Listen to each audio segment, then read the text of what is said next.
This program features live coverage of an African safari and may include animal kills and carcasses. Viewer discretion is advised. Good morning, everyone, and welcome to your sunrise safari of today, where we may actually see some sun.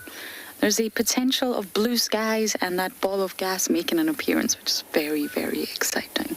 But we do have a beautiful scenario for you in front of us. We are sitting at the hyena den, but sadly it's empty. I'm afraid no hyenas. My heart is breaking. But I'm sure across all the different locations that we will be coming to you from in South Africa, there will be much excitement. So that means get ready, everyone. It's time for your live safari through the African bush.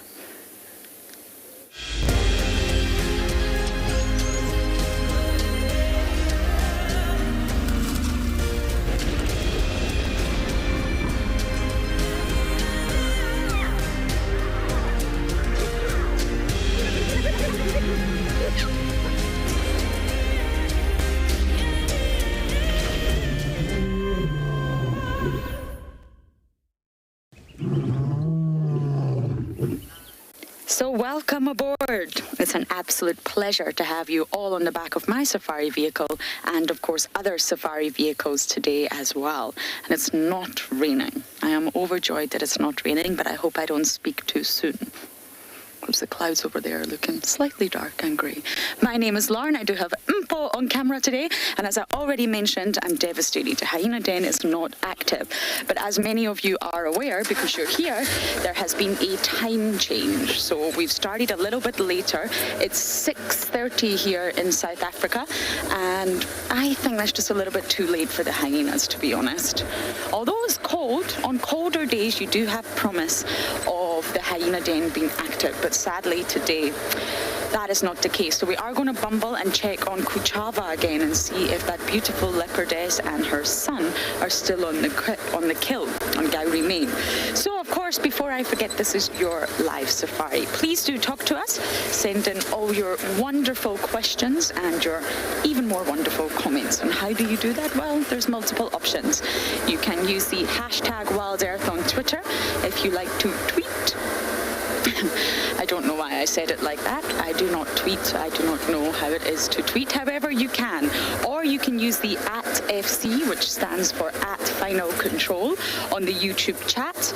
Or you can head over to the Wild Earth website. You can register there and submit your questions. So there's many different options for you. And of course, if you are under 18, kids, please do talk to us. We love your questions the most. Just don't tell the adults that. And you email them to us, and it's kidsquestions@wildearth.tv. So you have a huge range of options for the way to talk to us today. See that, Mpo? That, my friend, is blue sky. I don't know if you can all see it because we do have a rain roof on, but it is blue sky. And we're heading in that direction, so it's very, very promising. I hope this afternoon we will get lucky with the hyenas. I don't like it when I come back and, of course, I'm not able to catch up with the Juma clan. It makes me very, very sad. But hopefully Kuchava will be there. Now, it was an Inyala, juvenile Inyala that they caught, I believe, and of course they hoisted it yesterday, or the sun hoisted it up a Marula Tree. So there's definitely a potential that they might still be there. Fingers crossed. Okay, as I bumble into the realm of blue sky, we're going to send you across to take a look at the weather from all the locations.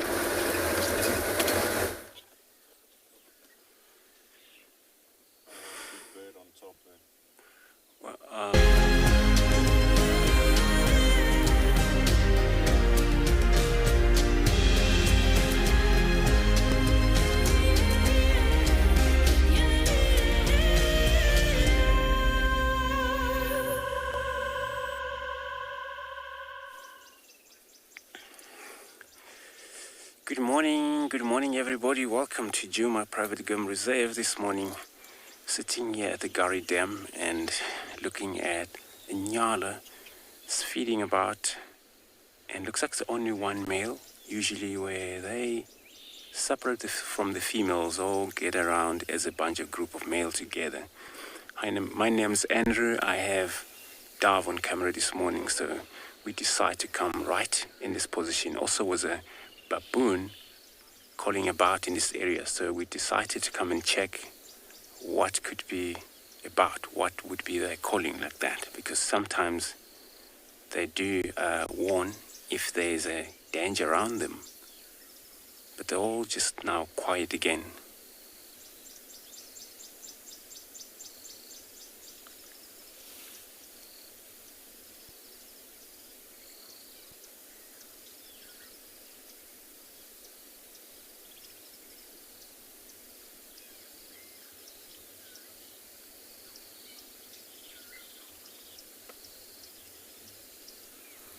So they all went quiet, but if there is something, they would probably get going again. That's why when you look at that antelope, we know for sure that cats would pretty much interested on hunting antelope if there is a cat around here.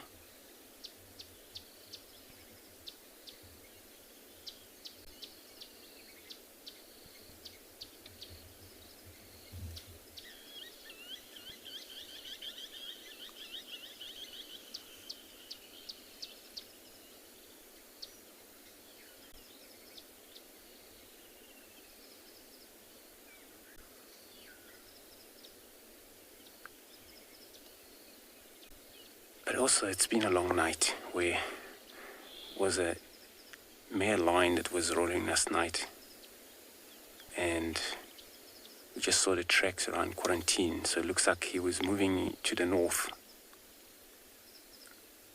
probably trying to reach the whole pride that was moving, or we saw yesterday. The guy saw this yesterday morning. They were moving across into Manyeleti there. Maybe he's going to catch up with them.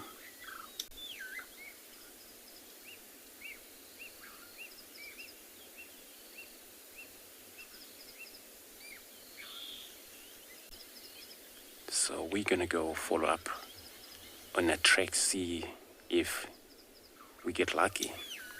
Since in this area it's all just went quiet, but we're gonna keep an eye also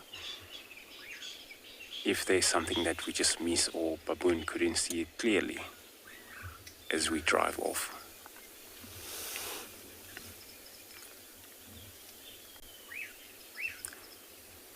Danny, so you say you love the sound of the beautiful morning. Indeed, it is. Hearing all the sound of birds, and looks like it's going to be a beautiful day though. From the east you see all of a golden cloud is burning up. Maybe the sun will pop out soon.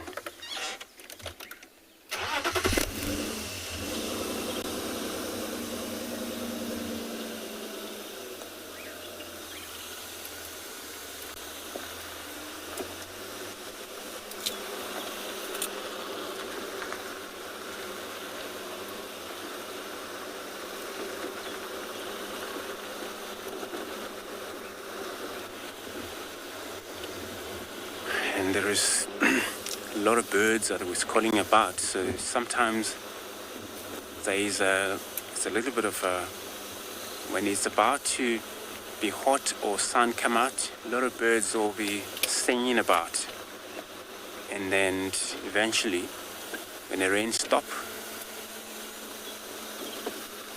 and the birds were able to do their activity around, fly around hunting for their own insects and things.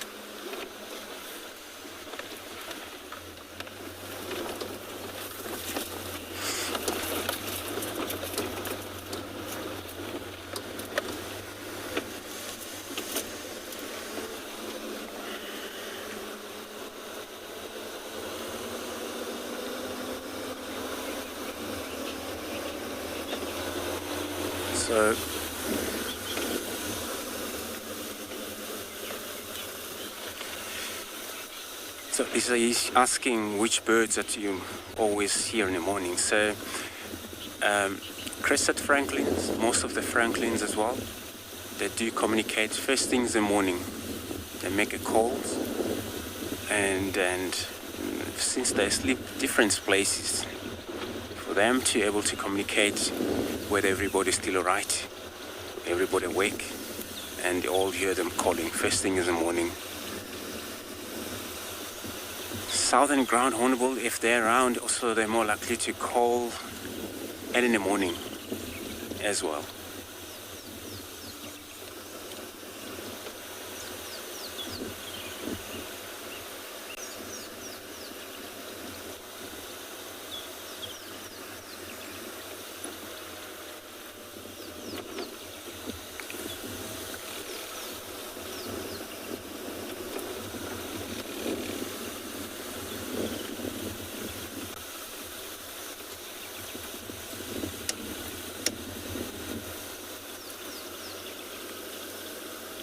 Well, there's been a lot of drizzling last night that was happening, so it's going to be easy for us to establish or see the clear tracks.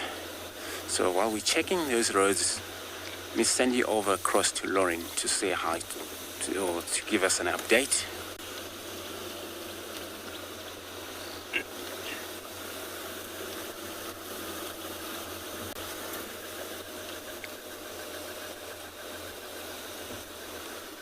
Alright, so that's cool.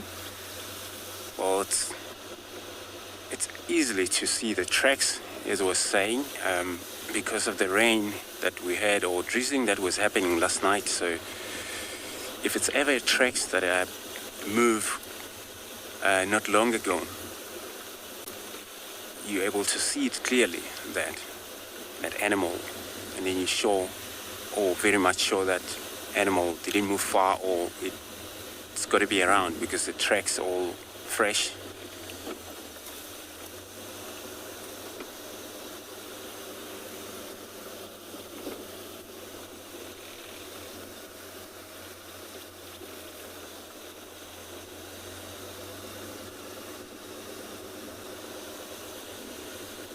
You know, those leopards as a cat, they were more likely to be moving along the road, avoiding getting wet, maybe sitting up on a mound or on a tree as well when the grass is wet.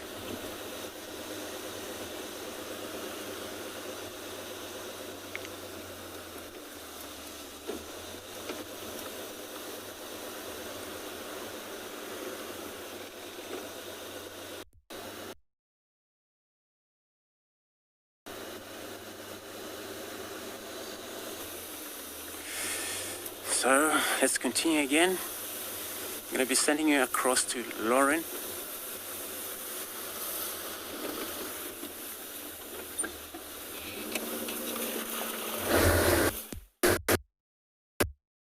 Update, I am on my way down south, and I just want to check my favorite pan on Juma. How is this, Simpo? Can you work with this?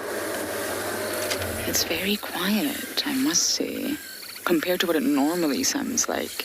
Now, this is the little pan that's south of Twin Dams. It's actually the twin of Twin Dams. I mean, twin means two, as I definitely know. My brother just had twins. Woo! There's definitely two. But this tree that we're looking at here is normally alive, buzzing with weavers. But of course, it's very early in the morning, and it's still cold. But as we progress into winter, this entire pan is going to change quite dramatically. And I have to say, I've got a heavy heart thinking about winter. One, I really don't like the cold. But two, everything's going to change. We're going to lose so many migrant species. The insects are going to disappear. A lot of things will change. But I do believe we'll still retain a lot of water. I think the dams, maybe not so much pans like this, but dams will definitely hold on to their water. That's for sure. It's not going to be a dry winter, but the vegetation will start to change. The evergreen trees, of course, they will hold on to their leaves, but a lot of the other vegetation will just start to die off. The entire color of the landscape will change. It will become very monotonous, very sort of yellowy, a really dry, barren color. So I am actually looking forward to seeing what this winter brings, but I also do have a heavy heart. All of the migrant species that you see, the kingfishers, the cuckoos, they will slowly, one by one, start to disappear. And then the cycle begins. We have to wait for next summer again. but this pan definitely has not woken up just yet.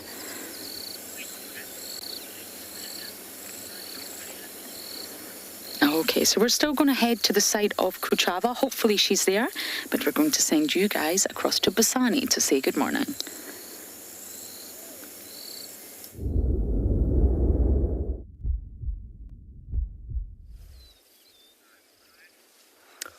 Welcome to Pinda and Beyond, everyone.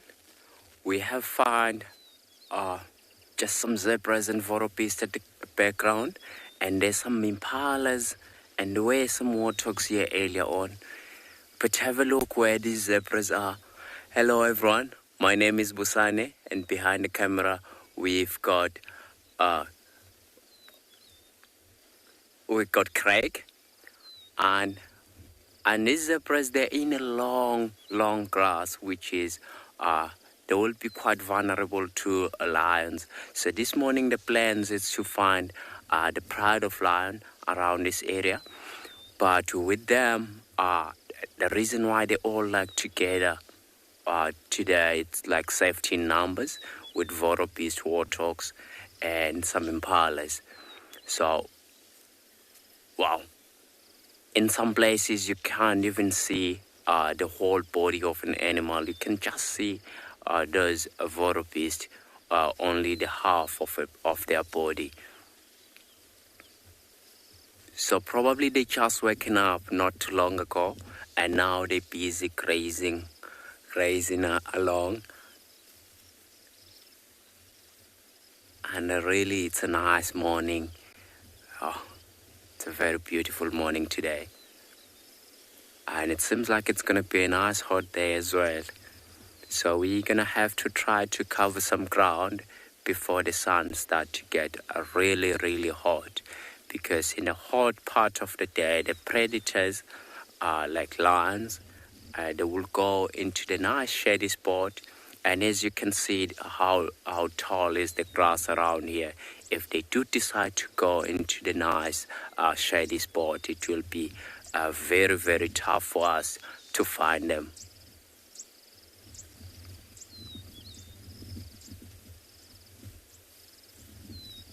It's unbelievable in the last few days.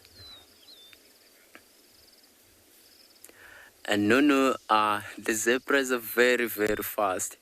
That is why predators like lions, they have to stalk right up close to the zebra before they accelerate or chase the zebra. So I'm not 100% sure how fast they can run up to, but they're really fast. But obviously with the impalas here, impalas will be a lot quicker than the zebras.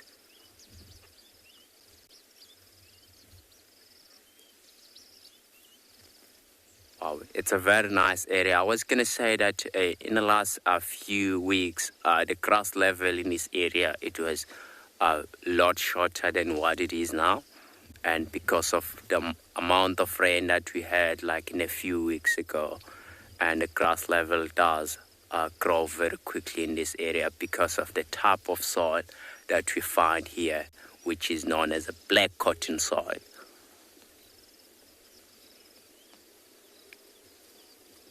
So I think from here we're gonna start trying to find ourselves some lions.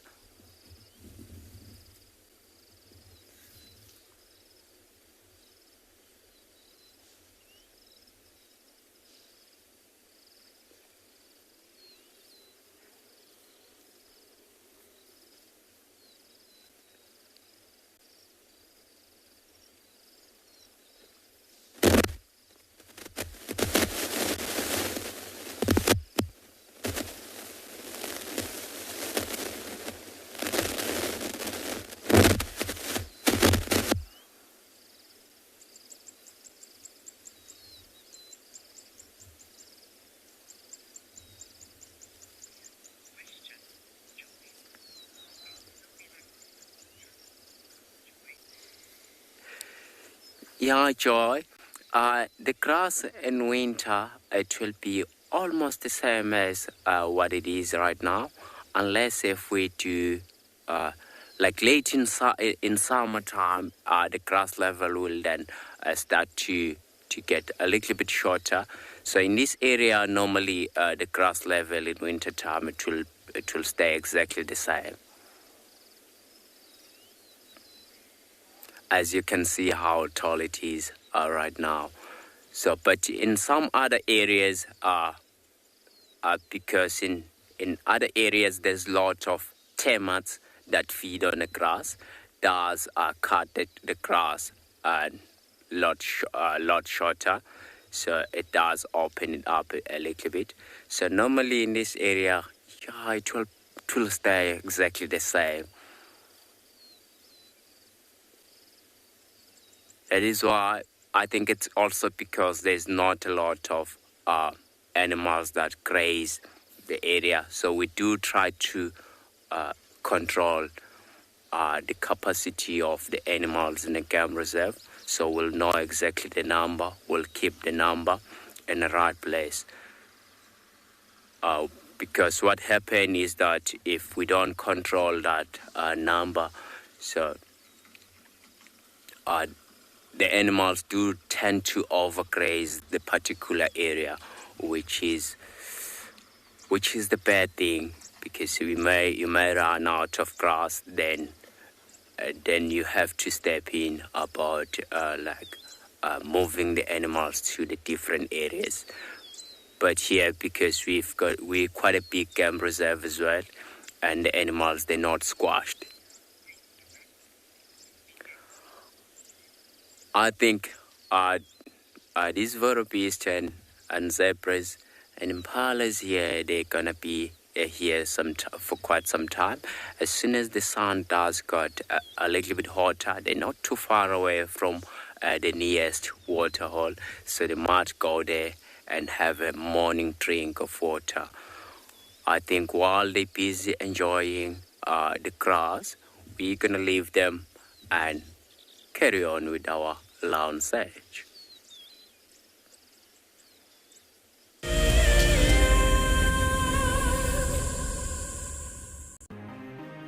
It's the month of March and Wild Earth is offering you the chance to win a brand new prize.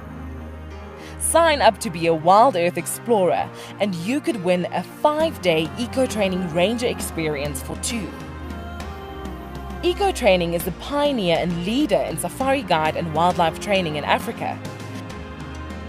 The lucky winners can look forward to approaching dangerous game on foot, tracking and 4x4 driving, learning about animal behavior, and even spending one night sleeping out under a blanket of stars.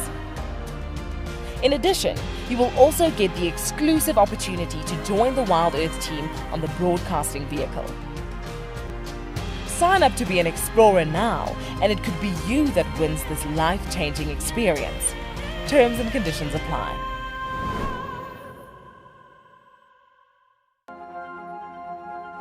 What are you looking at, man? That's its gangster face.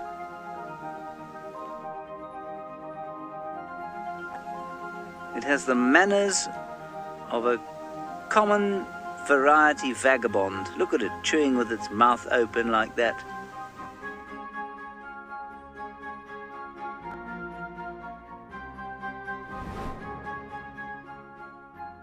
My name is Steve, and one of my favorite things at Wild Earth is getting questions from you. The type of questions that I really like are those ones that really help us to unpack and understand and really integrate the ecological knowledge and fully appreciate the importance that animals such as these Cape buffalo bring to the ecosystem. If you want to ask a question on Wild Earth, you're going to have to register on the website, but once registered, just head on over to the live safari page and enter your question under the live feed. Look at this, the little one is up and about. Certainly hasn't had enough milk at this age. No amount of milk is enough. Oh, corky. Too sweet. Oh, look at this.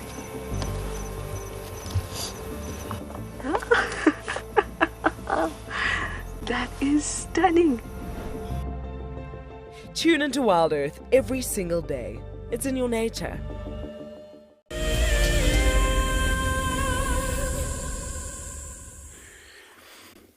Great, so we now have, looks like the whole group of impalas, or a rank of impalas, the whole group, right on the road.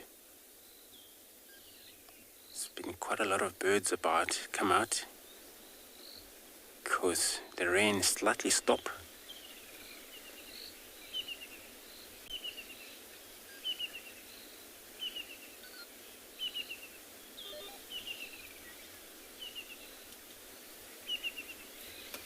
And it's always good as impala to make sure that they start the day in the open patch. Safety comes first.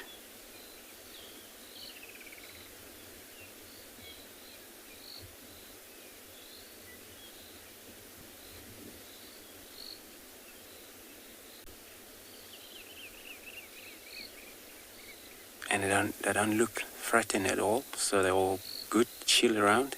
It was the one male that was pushing them up and down.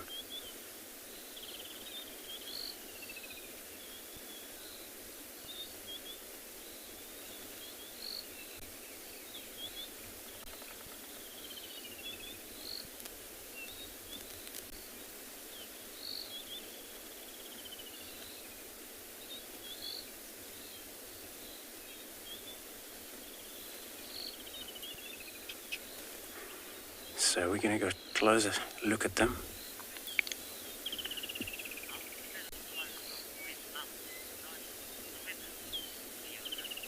So if you're only asking why these impalas out guiding into the weather. So impala, we understand that they remain in a group, but being in a group, there's a lot of chance for them to help each other, look out for survival. But there is a time sometimes they move into a thicket where when they do that also they're gonna be make sure that there is no or anything disturb them. The impala also one of the success animal out in the bush,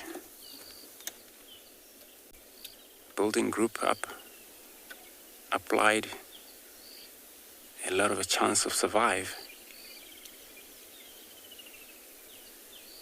They do feel colder sometimes when it's colder. When they group up, it's all about combined for a warm at the same time for a safety.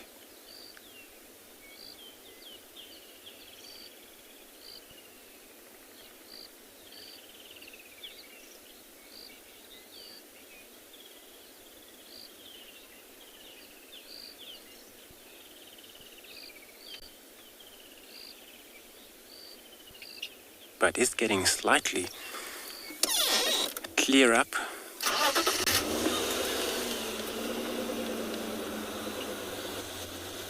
And they will be more active once it's all done. So at night, what they do, they all just make sure group around. It's got to be open enough at night when they do that. Everybody look different position. And that's how they work together. That's why they're out about. But now it's all about now they have to choose where they're going to go for a grazing.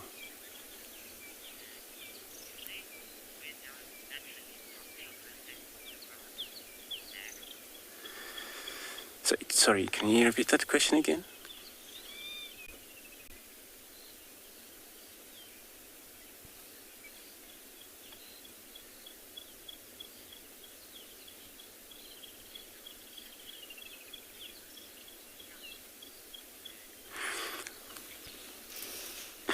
So Yamek, I'm not sure if I understand your question well then.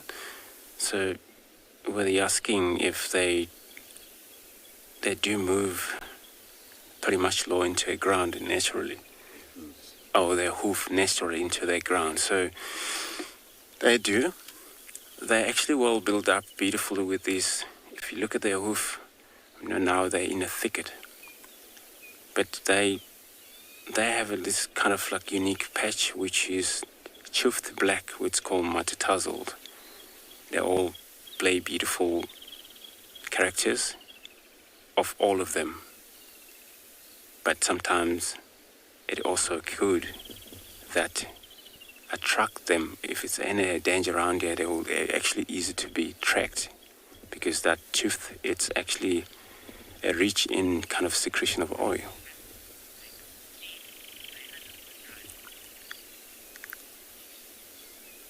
So I'm going to carry on, move around here to see if those tracks of lion come back, or is any of tracks of lion in this road. I'm going to be sending you across to Steve to say hi to everybody.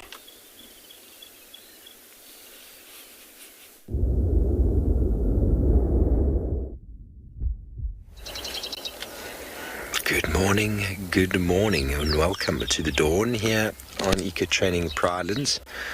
We've managed to get all of our stuff up and running, and we found a wonderful herd of elephants here, busy dust bathing, and kicking up some dirt that's drying out but still got a little bit of moisture to it as they throw it on their heads. Hello everybody, my name is Steve, joined by Gert on camera, and as always very excited to have you with us. I hope you're ready for a bumper of a morning.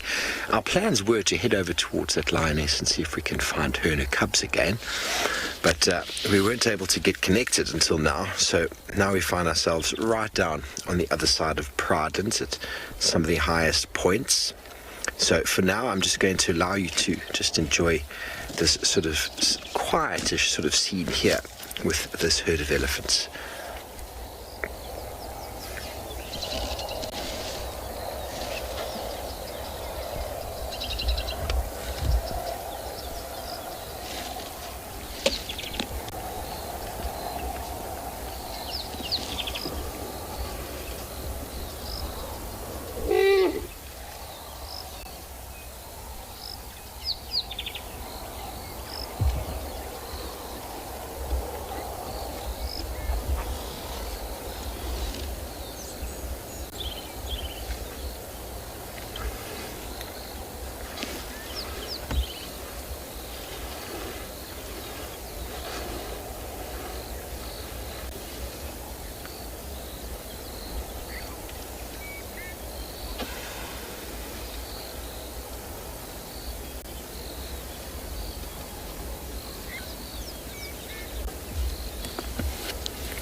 This little one is being ridiculous.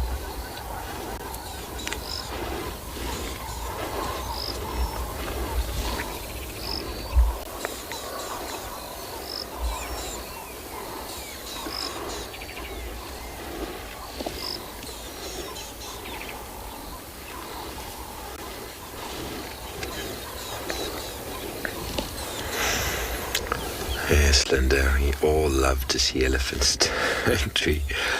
Especially when they get ridiculous and lie down. Gert was asking me if I've met Susan yet. I said, I'm not really sure. I've met lots of elephants out here. It's always lovely when you get to spend time with them, doing their natural things.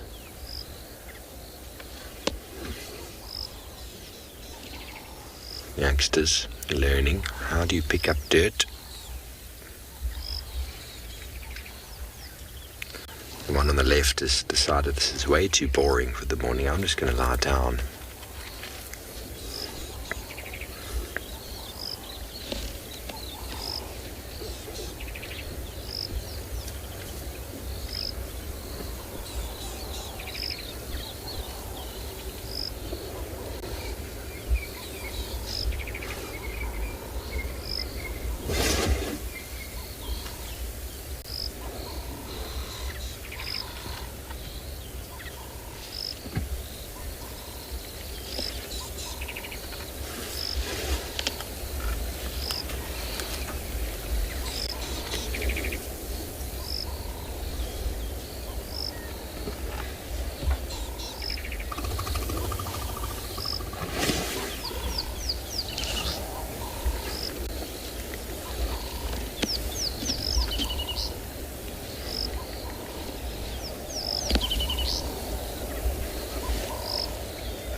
Good morning, everybody, and welcome back to Tswalu Kalahari.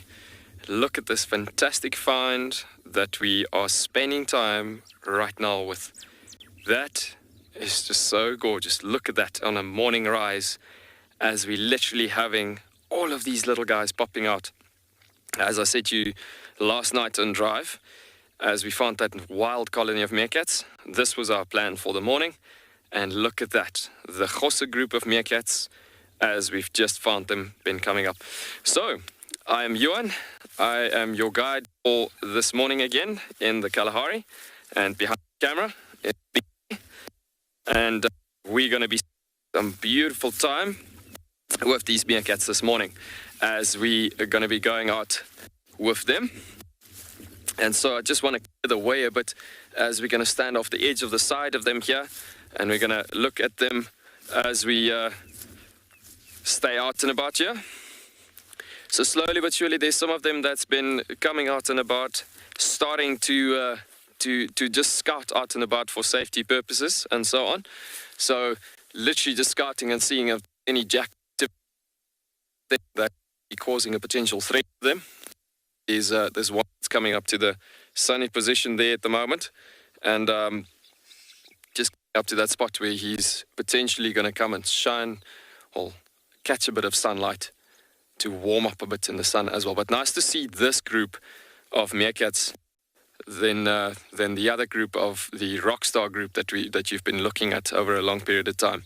Now, the reason why we chose these meerkats this morning is because there's brand new babies that we I think it was about 2 weeks ago that we were broadcasting. And so finally we've heard the rumors that some of these pups have been coming out. So it'd be pretty great to actually see these pups coming arise. So that's the moment we are actually waiting for at this given point. Just so cool to be spending time with these guys over here. We're going to send you back over to Lauren with this gorgeous sighting, sending you over with an interesting grasshopper.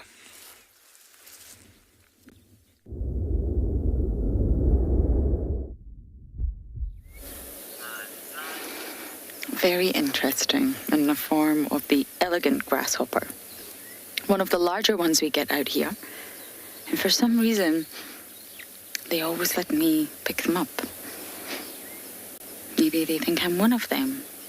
And if any of you were watching the sunset drive yesterday, we did a sort of riddle. Another one will be coming this afternoon. And we spoke a lot about the sort of classification and organization of organisms, taxonomy, why we classify, and humans love to put things in boxes, but really why it's necessary and how you actually start to understand how to group organisms together. And of course, insects belong to arthropoda, which is also the same as crabs and lobsters. It's a very, very big phylum with segmented bodies and an exoskeleton. So for an insect, their entire skeleton is on the outside. That's what you see. And inside, as unpleasant as it sounds, everything is just really sloshing around. You know that feeling when you jump up and down after having just drunk lots of water and you hear that sloshing in your tummy? That's basically what it's like inside an insect's body.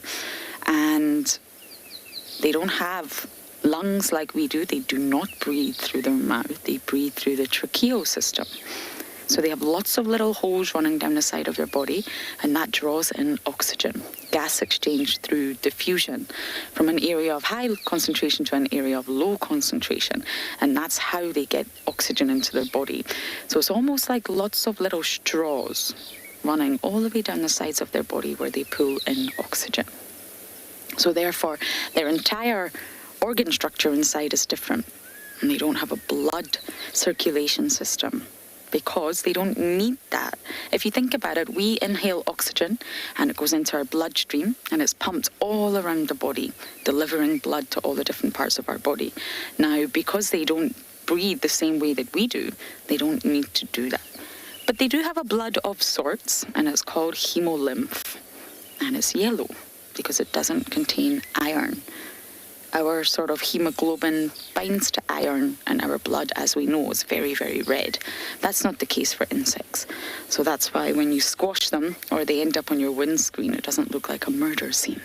It's yellow in colour. And everything is just sloshing around inside, protected by that really hard exoskeleton. So not only does it protect the organism in question, it also prevents dehydration. Dehydration is an insect's biggest fear. They do not want to dehydrate. I promise you this little guy's alive. Ah, there we go. Are you just listening to me, laughing at what nonsense I'm talking? I'm sure you are. But yes, I promise you he's alive. So protection from dehydration is very, very important. So it's not just a dry exoskeleton. The entire sort of body, including the antenna, the legs, the head, not the eyes, but everything else, is actually covered in a waxy substance. It's very, very waxy, almost like Vaseline, if you like. And this is also protecting from dehydration. But what that means is that it's going to become very, very difficult to grow. You're limited in this body that you're in because you've got a hard exoskeleton. How on earth do you grow? Well, that's why insects have to molt. They go through a molting phase where they shed their exoskeleton and they start to grow a new one. But they can't leave themselves vulnerable. They can't leave themselves in a position where they've shed their exoskeleton, but they haven't grown their new one yet. So they're just a very, very soft, malleable, juicy snack for any predator. So it has to happen at the same time, where the new sort of cuticle, the new layer is going to build up, and the old layer is slowly, slowly detaching from the body so that they can shed. And once they shed that exoskeleton, that means that they can grow. And that's how, of course, they get bigger and bigger. You're being so compliant this morning. I'm overjoyed. And you can see grasshoppers have a sort of really unique specialization that has evolved to allow them to be highly specialized. You can just see that back leg there, that hind leg, which is ridiculously large, especially compared to all their other legs. And they hold it tense. So they've got flexor muscles in there, and they're holding the muscles very, very tense. And it's only when they actually flex that muscle and relax that they're able to spring into the air. And although it looks like it's coming from their abdomen, all 6 legs are attached to the thorax, that transport center.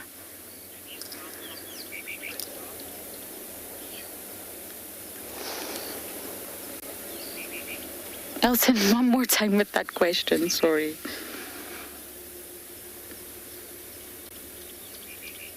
I love the antenna, orange and black.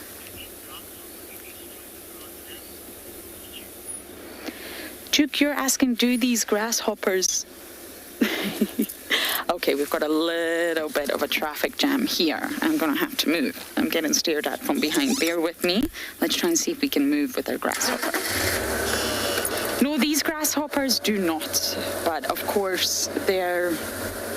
Hold on. I'm trying not to ensure that I scare this little guy. I'm going to pull off to the side and let the other vehicle pass.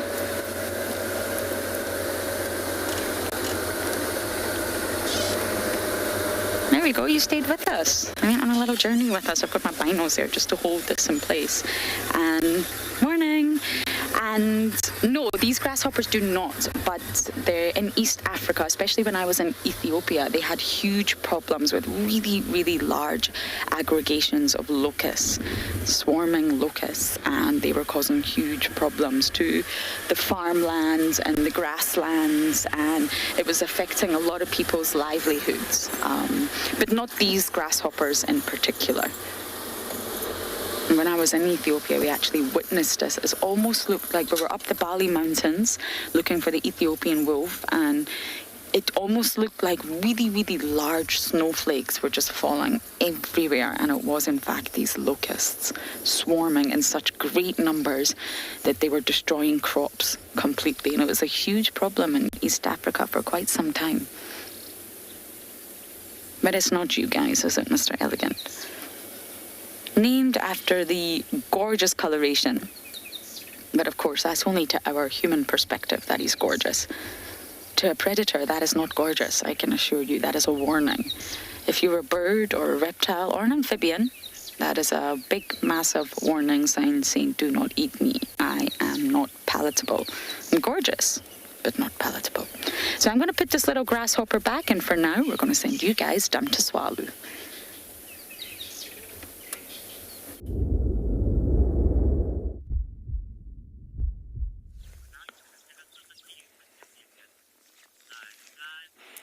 Welcome back, folks. So, as you can see, our beautiful two posers has just come up to this sunny spot as they're just starting to sun themselves. We've had a family of jackals that suddenly just came past here, and having the jackal presence plus a whole flock of atom stork that came past just caught their attention quite a lot. So some of them has just moved off back towards the shaded spot of the burrow systems again on the back there.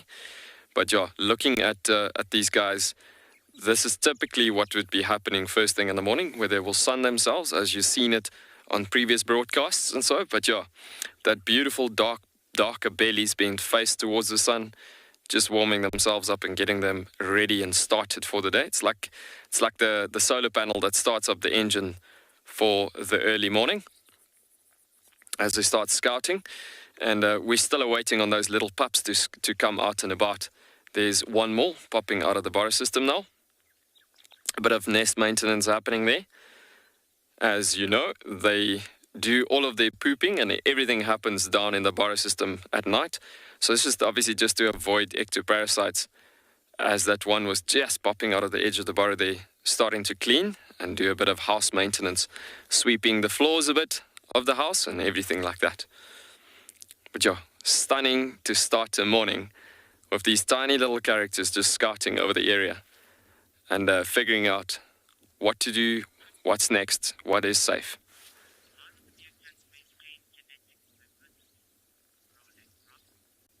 Rolling Rock, you asking how do the meerkats maintain their diversity and everything? And it's exactly that, and I hope I've actually understood the question right. But if you mean something to do with maintaining the population and looking at their safety out of that point of view, it's because of their teamwork strategies and structures that they work together in that hierarchy, that they look so well after each other in that formation of having a lot of them in the colony and trying to build up their population as much as possible, especially when the conditions are just this great. With the great amount of vegetation, it obviously means a lot of food supply. And so in that situation, they would try to not overpopulate, but you get what I'm trying to say, is basically where they try to make the population bigger and more eyes in the colony, the better and safer it is for them. And that is actually how they maintain the safety of the colony itself, as there's a lot of good eyes scouting out for trouble that could be potentially be coming.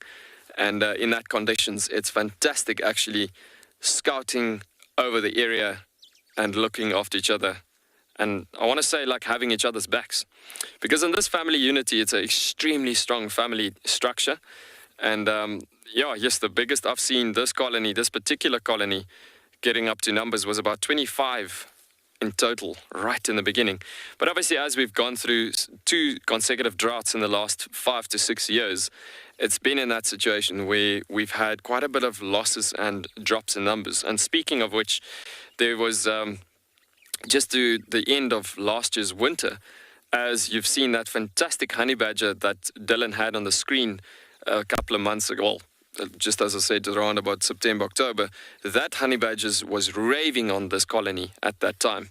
Now, I mean, the meerkats could see, and they could see trouble coming from a long distance point of view as it is. But yeah, they get to a point where the honey badger, unfortunately, can get down into the burrows and can sweep the burrows and drop their numbers and population quite dramatically.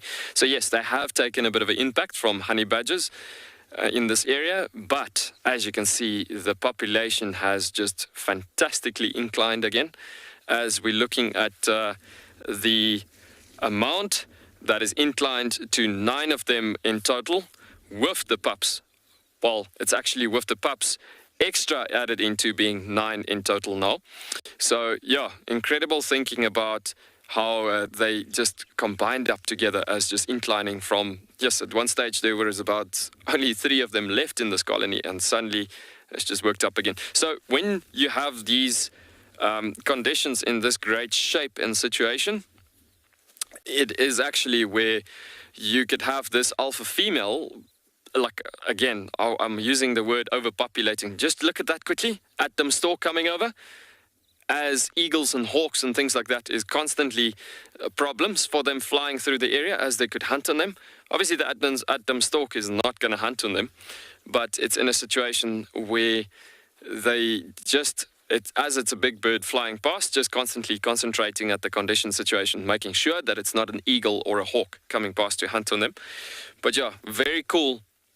Just looking at that quick reaction that just happened there, and as we speak, well, we just spoke about it in the situation of how they take care of each other. You could see it was like a Mexican wave, just constantly flowing through the entire colony as they all just looked at it immediately at that given point. But yeah, as I was saying, that alpha female she can literally mate right throughout the year if the conditions are this great as what it is now. And so yeah, the population will just keep on inclining in these conditions. And obviously, the bigger the population, the safer it all comes together.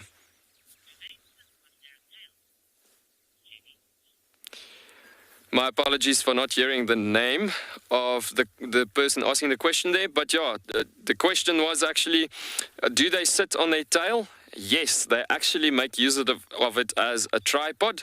So they're standing up on their 2 back legs, and the tail presses down on the ground like a proper tripod system.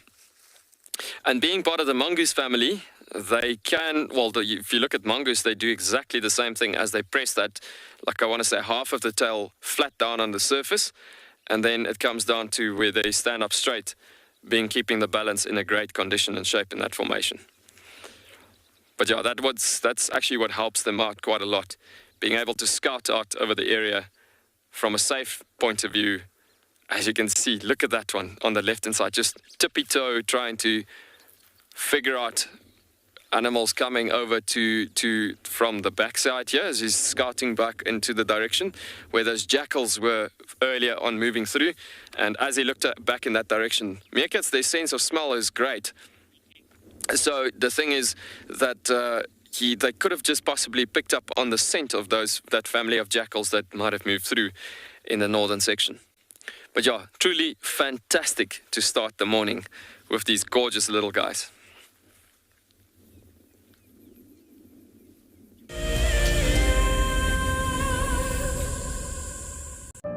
Wild Earth is launching a brand new bushwalk from Pridelands, with a slew of potential dangers lurking. It's essential to be aware of your surroundings whilst walking in the wilderness. 20 yards away from one of the most endangered species. This is a big bull. What a moment, what a close encounter with an Ellie bull. He's just over here now. He's moved completely away. Being on a bushwalk and seeing a leopard, I mean, it's ridiculous to be this close to a leopard on foot and for him not to run is absolutely insane. How crazy was that? It's just the back of the head of a male lion. He is absolutely unaware that we are here right now.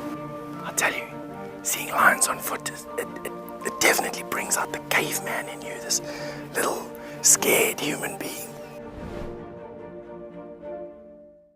Oh, my dear, I do find you most attractive when you're covered in bird lice.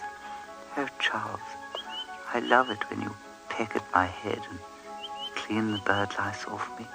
Let me say hello to Barry here. Hello, Barry. I'm just going to examine you for some bird lice.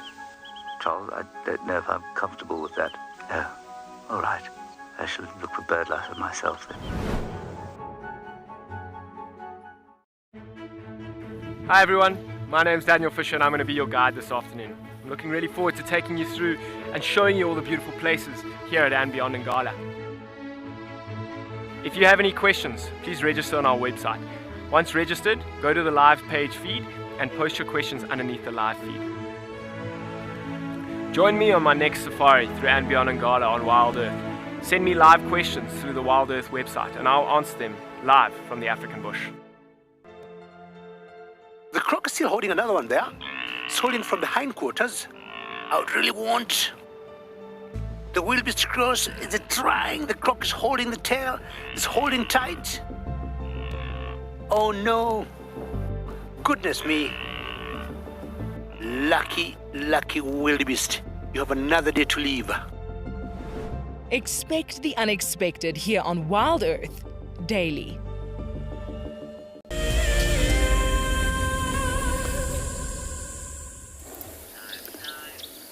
Now, it's not just insects that undergo a complete metamorphosis. Frogs do as well, and what we're looking at here is future frogs. Or technically they are already frogs, aren't they? But we just call them tadpoles. It's actually so lovely to see tadpoles swimming around on the surface of the water. Very difficult to identify the species. Normally they're really, really large ones, which I actually think they could be, are the bullfrogs. Normally they're so large, big black tadpoles that you really cannot miss them. Yes, I think I'm going to guess that they could be the bullfrogs. And of course, they've got a life of transformation. They are literally starting off their life with tail, fins, gills. They've got to breathe oxygen underwater, so they've got oxygen extracting gills. Mouth parts that are, of course, designed to eat algae, predominantly algae. There's lots of algae in Tswalu Dam. So a complete digestive system that is tailored to being vegetarian, processing algae.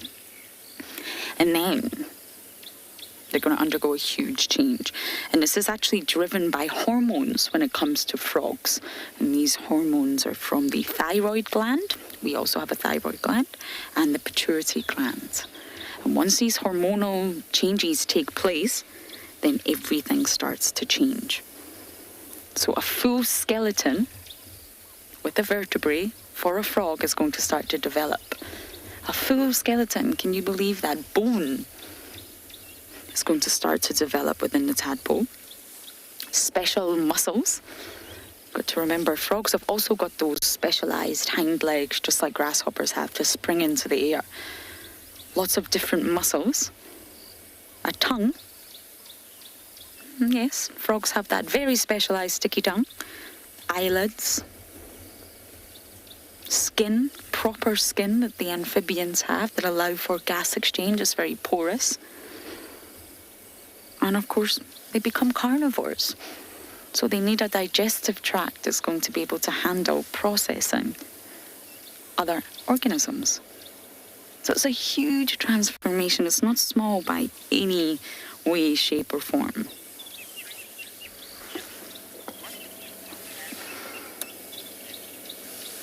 Jimmy, you're asking what eats the tadpoles? I hope that was correct. Many things. They are the perfect snack for so many different animals out here.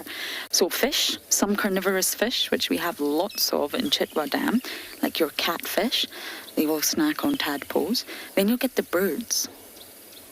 We locate Mafazingwe, just western side of Kayamanzi staff waters. Okay, we have a leopard in Buffalo. I wonder if we can head there. But we're very far away. And birds will swoop down and pick up, especially like your kingfishers, they will snack on them. If they are very, very close to the shoreline, which these ones are not, reptiles like monitor lizards would snack on them. Water monitor lizards will go into the water if they can catch them and snack on them. They're a delicious protein-packed snack for many, many different organisms. So very soon they will turn into frogs. How fascinating.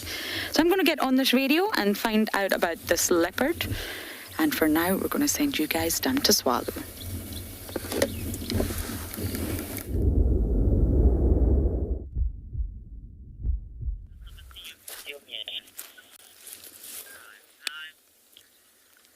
Welcome back, everybody. As you can see, these meerkats are now scouting even furthermore towards the south. We've just had that massive flock of atom storks coming over to land. And so we literally just checking them as they are scouting over the area a bit furthermore. You see, the thing is, they've got to be double more, shall I say, alerted, just for the safety sake of the babies as well, obviously trying to keep those babies as safe as possible. So like I said earlier, we're definitely going to sit and wait and just watch and see when those meerkat babies will come up. And even if you're at a different destination, we'll ask to quickly come back, just if we can get those pups out and about. I mean, that'll be so amazing to see those little puppies coming out. And the thing is, looking at the colony, just maintaining once again, as you can see coming through again here, it's literally like a preparation for the pups to come out. And all of this is just to make double sure that it's definitely safe to do so, because it's also in the same time a training process for these pups, as the adults show them how to safely, shall I say, come out of the house and the nest or the burrow system early in the morning. And then it comes down to that formation, that they will be safe and sound coming out, and knowing exactly how to be safe while they do so. How to observe, how to look for troubles coming out and about. And it's good if there's every now and again a hawk or an eagle or something moving past while they are in this training process, because that shows them also how to escape from dangerous situations in that formations. But yeah, looks like one or two of them are actually starting to forage, slowly but surely. Just a very interesting plant that this meerkat has just come up to here. You see the ball-like shape on the top end there, and that's a ball full of seeds, and that is why this plant is called a tumbleweed. If that little cottonish type of ball breaks off, it rolls across the surfaces and it does the seed dispersal. But yeah, just very interesting while we look at the image there on the screen. That is very cool. But on top of that, it is called the acrotome plant. Very cool. Or a tumbleweed.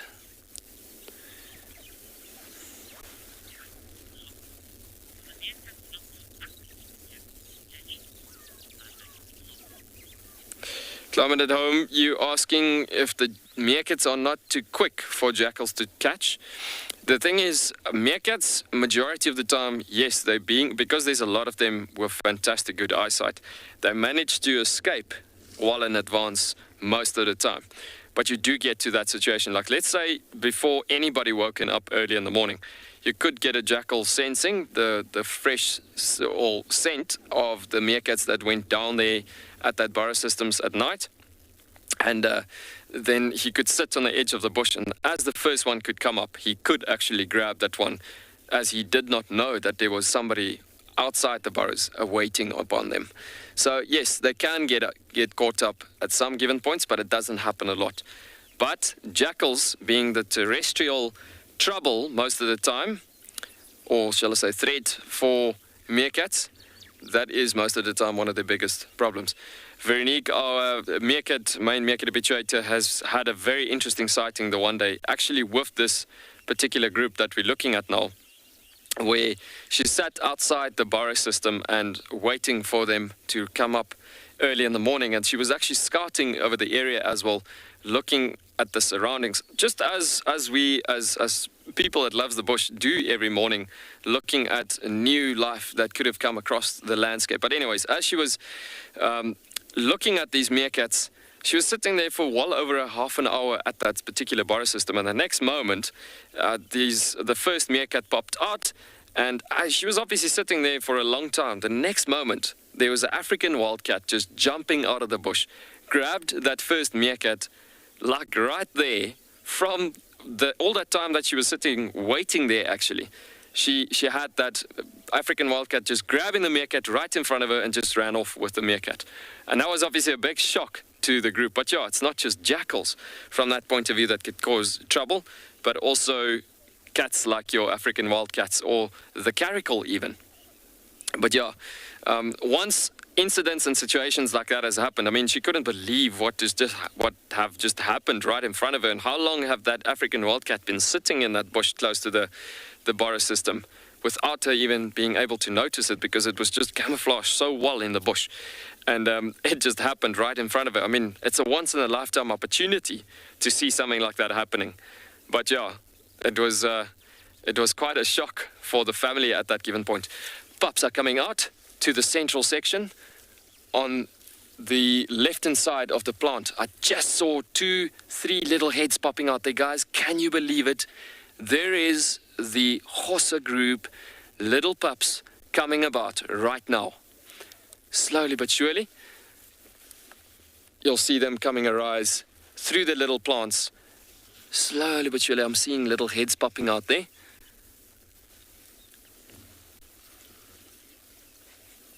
So I can see the camera is just a tiny bit too low still yet for those little pups. Do you have movement there, BK?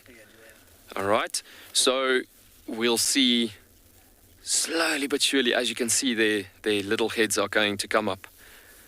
I can see a little tiny like ball shape for the heads popping out there above the creepers that's growing along in the Boris system. But yeah, so special, guys. We've been waiting for this moment. Look at that.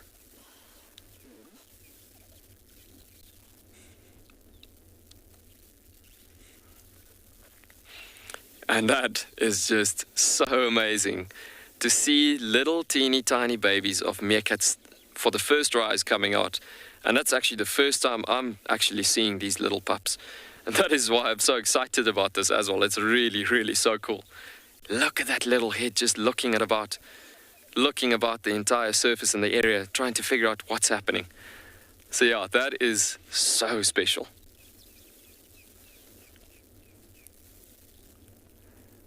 Check how they're looking at the adults over there, trying to figure out, okay, so is this what we need to do?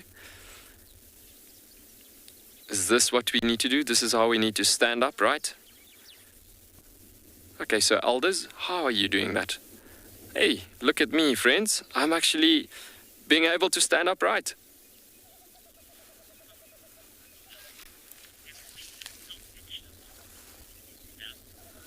Davyu commenting that they always look so anxious.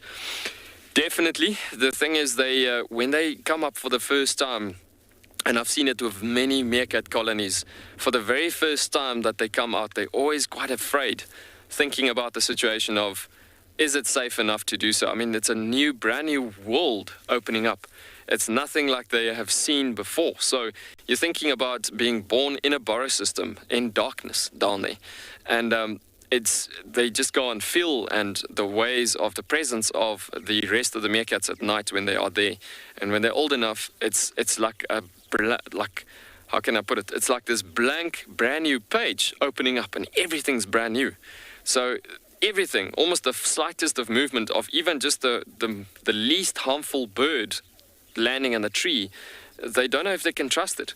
So you'll see they look more at the adults at that given point than anything else. Just out of the sake of being able to figure out what is safe and what is not, what can they trust and what not.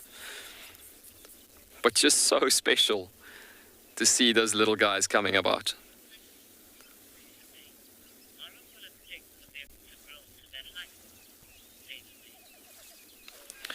TaylorMade, you asking how long will it take them to grow to that fully grown adult meerkat?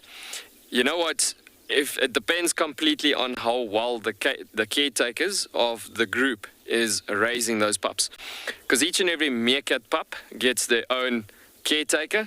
The alpha pair being the parents of, obviously, of those little pups.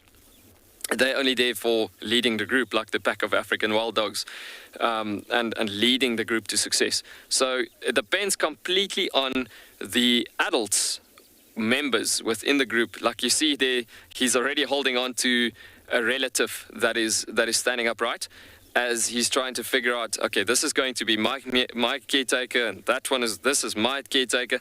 And so each and every one of these caretakers will show them how to be a meerkat. So how to look for food, and how frequently they're finding food through the simple fact that a caretaker brings food to them as well. So each and every individual pup follows her or his caretaker, and then they do have a great amount of success feeding at this given point. So it also depends on the conditions in the bush. Thinking about a drought condition, or is it good conditions like now where there's crazy amount of food resources. And so because of the adequate amount of food that they can get through that point of view, that will make a meerkat grow fast or slow. But let's say in good conditions, you could get to a point where it takes about a good 6 months to a subadult, well, even about, I'd say, 4 months to a subadult meerkat, and about a good year to almost just over a year to start seeming like a proper adult meerkat in that good conditions. In extremely good conditions like right now, I'd say within a year and a half to just around about a year, actually, in fact, it could get to that point to a strong adult look and view to a formation. Within after a year in good conditions, you would almost have a tough time to say if that one was a youngster from about a year ago or so. Just because they grow so well and so quick and so successfully, actually.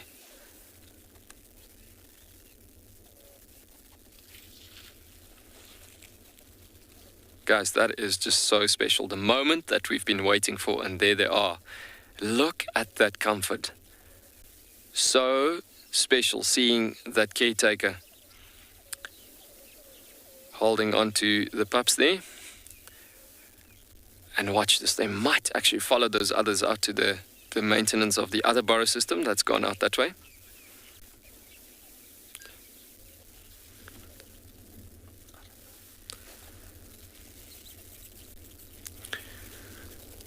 Yeah, so they might actually hop across the plants there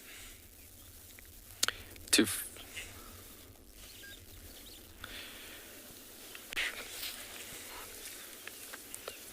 yeah, so you'll see they're just trying to figure out from a safety point of view, trying to figure out what's happening there, and trying to figure out should they or could they actually be able to follow up to the adult meerkats. Up to that other burrow system there. Yep, there we go. Just scouting out and about. It's amazing to see these heights of those adult ones on the left hand side, and then the little tiny ones on the right. And what a gorgeous view, seeing all these meerkats spread out well over the burrow system as you're looking at it like that.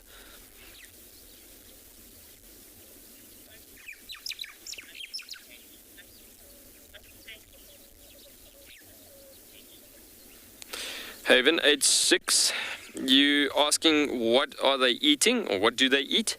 They focus majority of the year on scorpion activity.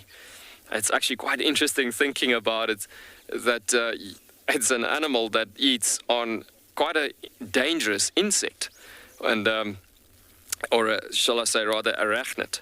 In that situation, being quite a vicious thing to hunt on as it is. But yeah, we got quite venomous scorpions in this environment as well. And yeah, so they go during the day, they wake up obviously like they do, like we've seen throughout the morning, and then it gets to a point that they forage most of the day until it gets too hot. But as they start foraging, they find their scorpions, bugs, beetles, and any form of insect life majority, even the grubs and larvae stages of butterflies and things that could sometimes be dug out from underground, but pretty much any type of insect life. Then they would disturb the ground here and there as they move, scratch it a bit here, scratch it a bit there, and then that disturbance that they created on the top surface, because those ears are like forwards-facing bucket-like satellite dishes, you could get to a point that they could hear the insect movement underneath the ground and also pick up on the vibrations and then start digging after the sound and the vibrations that they caught up to. And if they go deeper than a good 10 centimeters underground, I've seen a burrow system ducking into, well, a hole that they're busy digging out for food resources. You could get to about 15 centimeters almost, that I've seen them going down digging out scorpions. So yes, scorpions is definitely what they prefer most of the time to eat on. But yeah, beetles, grubs, anything of that insect type of formation. They could also go onto something like mice, rodents, being actually rather described as a carnivorous character, but majority feeding on insects in the environment, keeping a very good balance in the ecosystem, being a keystone species.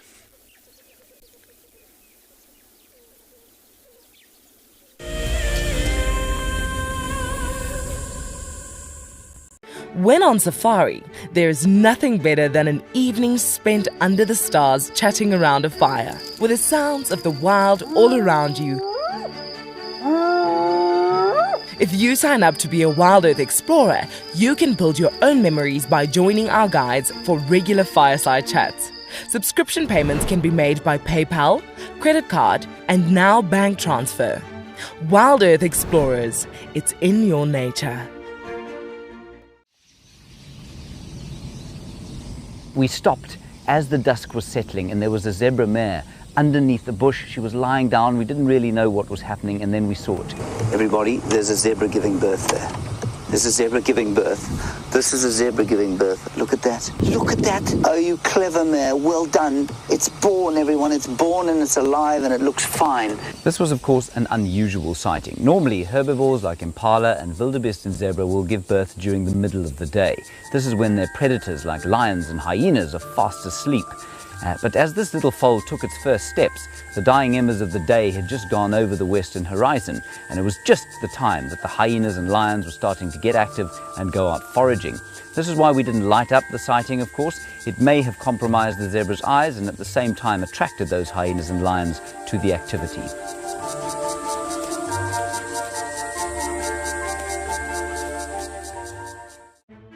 Hi, my name is Tristan Dix, and I am a guide here at Djuma Private Game Reserve for Wild Earth. We love connecting you to the African bush, and we always look forward to all of your questions. If you want to ask a question on Wild Earth, you'll need to register on the website. Once registered, go to our live safari page and submit a question below the live feed. Catch up with me on Wild Earth.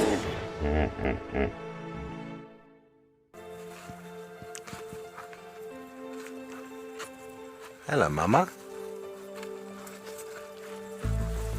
Just checking us out, everybody.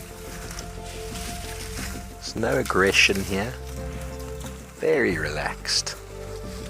A herd of elephants moving around your car like that. It's truly, truly magical. Tune into Wild Earth every single day. It's in your nature.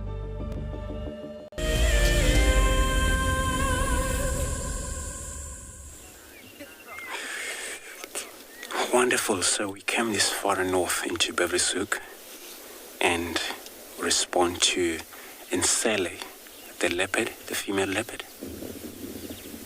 As you can see, she's right in the tall grasses but busy cleaning off, since you have a lot of walk into these wet grasses.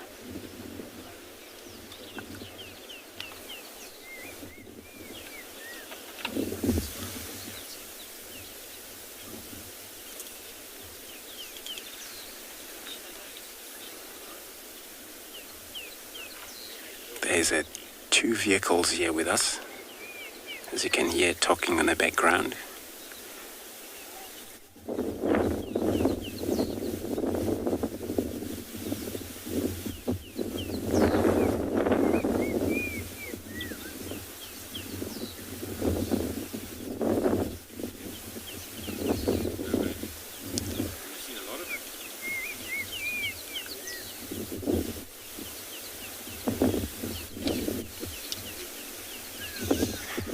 Probably been in a lot of a move,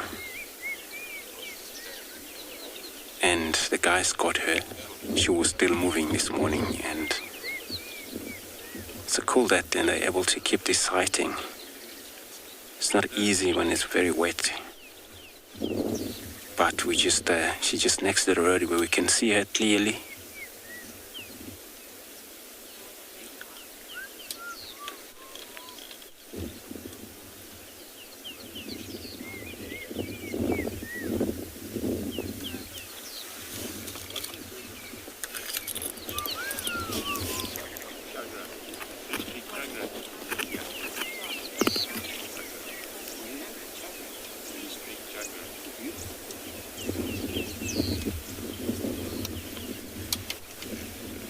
looks like she's doing pretty well there. Even though she had one eye, one is gone.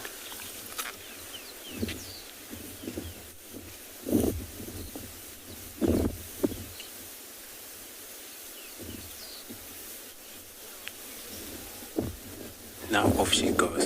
So we're going to try see if we can follow her. It's not easy, but we're going to try that. There's two other vehicles here, which is going to give us each other a chance.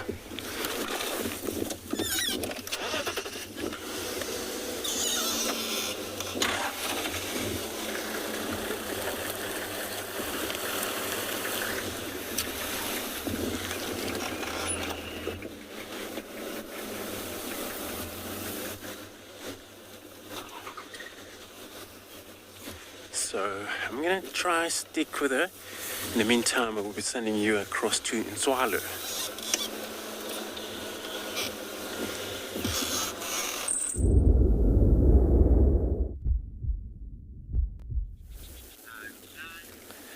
Welcome back, folks. So a very crazy incident had just happened here. We had an entire flock of easily over 60 atom storks just flying over this entire population of meerkats. And as I was explaining a bit earlier, they all just got such a big fright and just all duck into the burrows and then popped out again.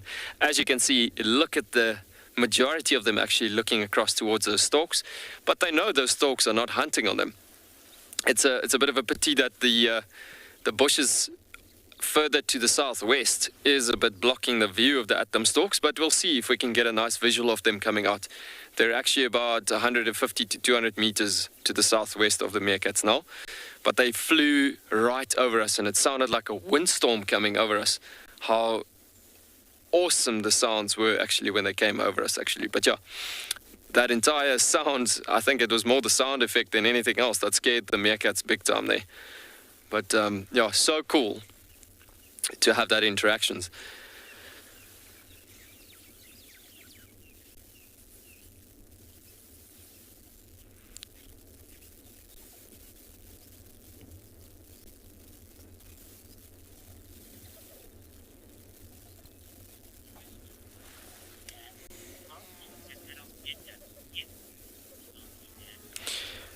Darcy Ann, you're asking how tall can meerkats get? You're looking at roughly about 25 centimeters or so, 20 to 25 centimeters or so. I have never really been in that case where I've measured meerkats before, or could measure meerkats, because you literally have to dart them or sedate them in that case. But yeah, I mean, you wouldn't really do that just out of the sake of measuring it, but yeah, you're looking at about roughly 20.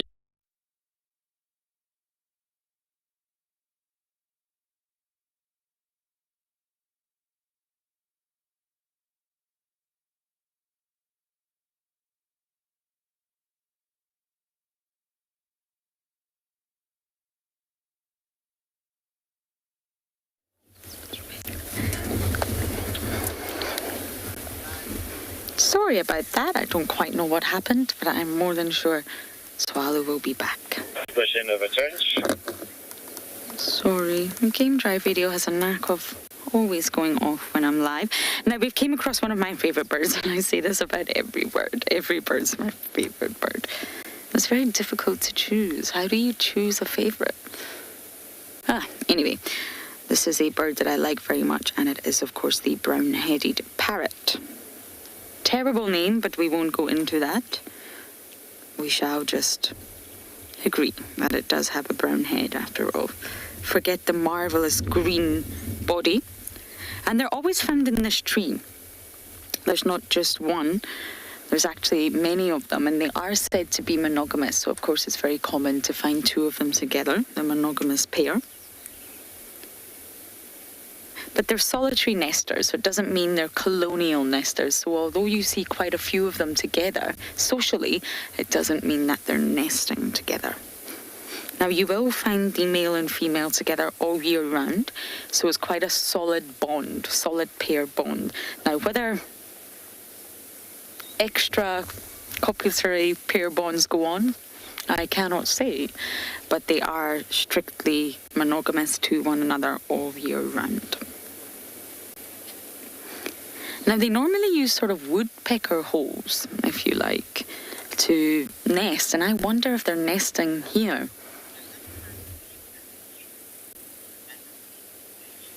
At age 13, no, it cannot. It is a wild parrot, and believe it or not, I found some really interesting birds in Johannesburg when I was staying there. They were parrots of a sort, and I thought, this is not entirely normal. This species should not be found here. Why is it here? And basically, it's a huge problem in South Africa right now with people bringing in different species of birds, especially tropical ones. Parakeets are a big problem. And they either let them go or these birds escape. And of course, then they breed. And they're now found all across South Africa in urban environments. And this is where they should not be. And I believe one of the main sort of problematic birds is the rose-ringed parakeet. And because they've got no natural predators, because they're not supposed to be there, that means that, especially in Johannesburg, these populations are rising. And although they're possibly not doing any damage, it will eventually cause problems in the ecosystem because they're not supposed to be there. So it wasn't the rose-ringed parakeet that I actually saw in Joburg, but it was definitely a species that should not be there. They've been released from the pet trade some way or another. But these birds, no, they're not kept as pets, and nor should they be. They're wild birds, and we can admire them, just like we're admiring this one here. They should definitely not be kept in a cage. Invasive species that are brought, or alien species that are brought to an area that should not be there, it's very problematic. It will affect the local biodiversity in that area. And a great example is the lionfish. The lionfish is obviously a fish that looks like a lion. It's very, very beautiful. And a lot of divers love to see them because, well, they make great photos. But generally speaking, they're found all across the Caribbean and they should not be there, which means it's very, very detrimental to the local biodiversity. And what's happening is that because they don't have any natural predators, just like the birds, the populations are rising and they're actually killing all the reef fish. So by killing all the reef fish, especially those that feed on the algae, that means the algae is now overgrown and it's destroying the reef. Coral and algae compete for space. So the whole sort of natural dynamics of the reef are changing, all because of the lionfish. And it's interesting, the theories as to how they got there. There's one theory that says that it could be a hurricane that brought these animals to the Caribbean because they're native to the South Pacific and the Indian Ocean. Or, again, pet trade. Someone brought them over to keep them in an aquarium, and of course they got released into the ocean, obviously more than one, and their populations have just completely, well, exploded. It's a massive threat to the Atlantic Ocean. It's a big problem in the Caribbean, a really big problem, and they do fish them. They do spearfish them, which I'm not promoting, but they do have to control the populations because it's completely upsetting the balance of the natural ecosystem. And it's the same with any birds, parrots, parakeets that are released into cities. They should not be there. And with no natural predators, the populations are going to explode. Now, I know this is a terrible view. I wonder if it's going into the nest hole there. And we've got this rain roof on, which is such a joy to protect us from the rain, but sadly, it makes it very difficult to view things that are slightly higher off the ground. So I am convinced they're nesting. And as I mentioned earlier, they do use sort of old woodpecker holes, any sort of natural cavity that's in the tree.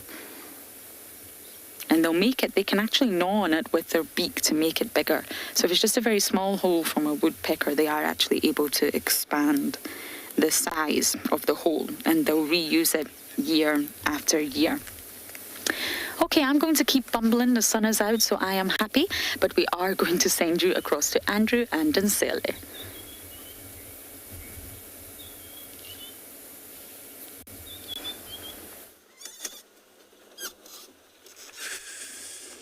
Cool, so we still and disposition of Sele. We still have a side of her moving, which is very good. You know, she moved parallel the road, and that we still have a sighting going of her. We speak earlier about the sun coming out, as it did already. Beautiful light.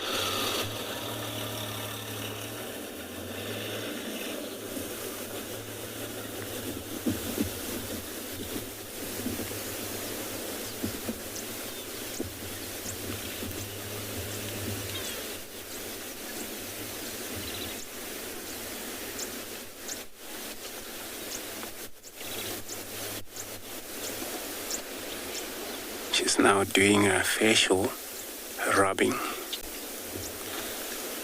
and I'm just gonna drive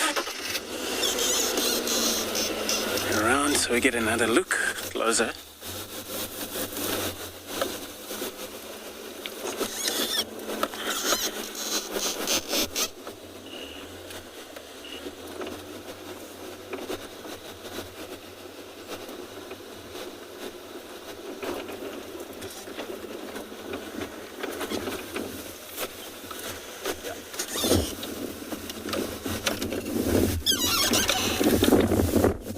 That she's moving into this very tall grass, even though it's quite open, but a chance of her still going to continue moving. It's a great that it's not hot, wind a little bit.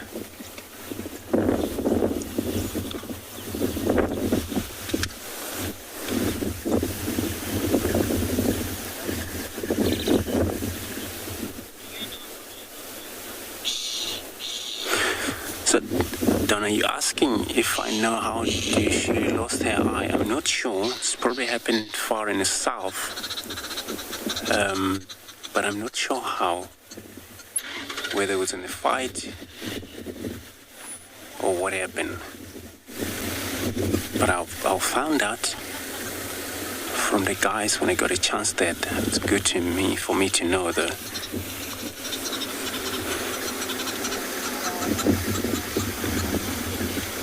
It looks like she's got a beautiful history that she come far from the south, all the way back this way in far north.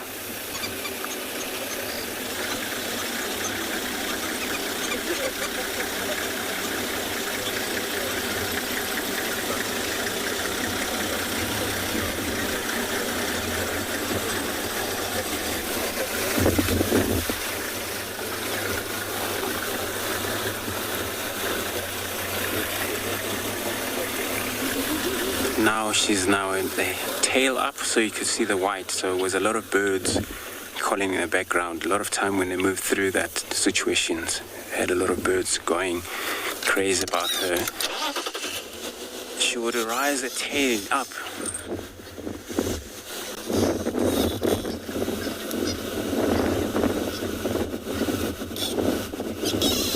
Maybe age 8, so you're asking what it does mean when it tails up like that. So a lot of time the leopards, when they move into places where they get yelled by birds, species, and then for them to rise a tail like that, it's all about communicating or saying to birds that I'm not hunting you birds, I'm not going to hunt you. In the meantime, she would hunt birds, but it's all about she don't want to expose into kind of a noises.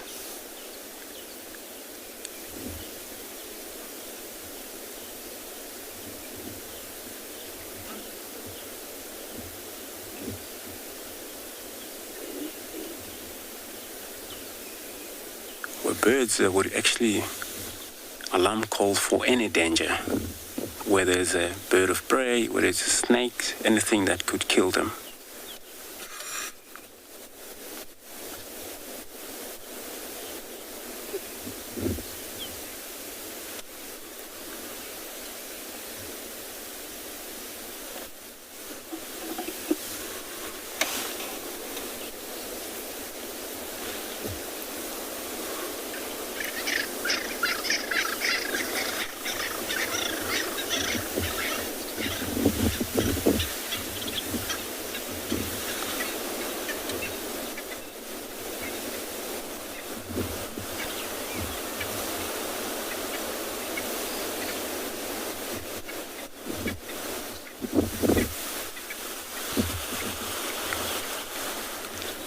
lot of cats, after a wet or drizzling of rain, all they do, they just get active and move around and continuously patrol their boundary territory, reactivate their scent since it's washed off slightly due to the rain we have.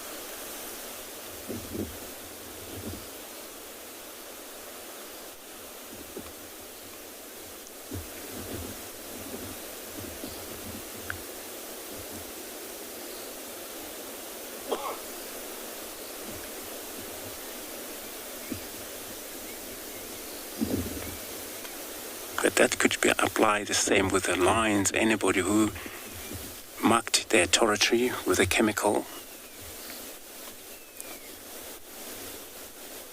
when a rain comes, that chemical washed off. Not all of it, but it's so important that it's all got to be reactivated. Stay strong, the smell stays in there.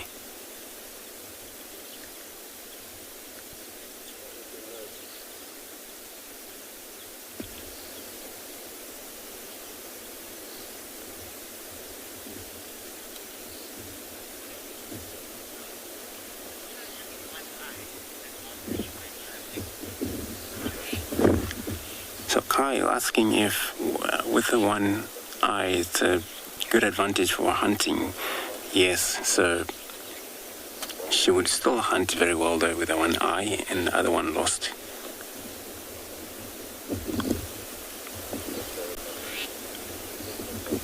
But the animal that you see with the two eyes is always a chance, greater chance, but if one lost, as a cat, a leopard, they still make their plane to be able to maneuver around, get used to the new skill they will learn from that. How do they use to spot around as they move on? So I'm gonna keep up with her.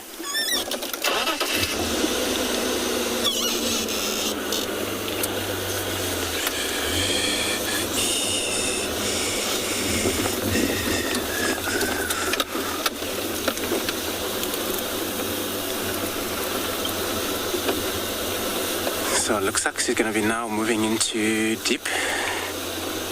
It's not thick really, but it's tall grasses.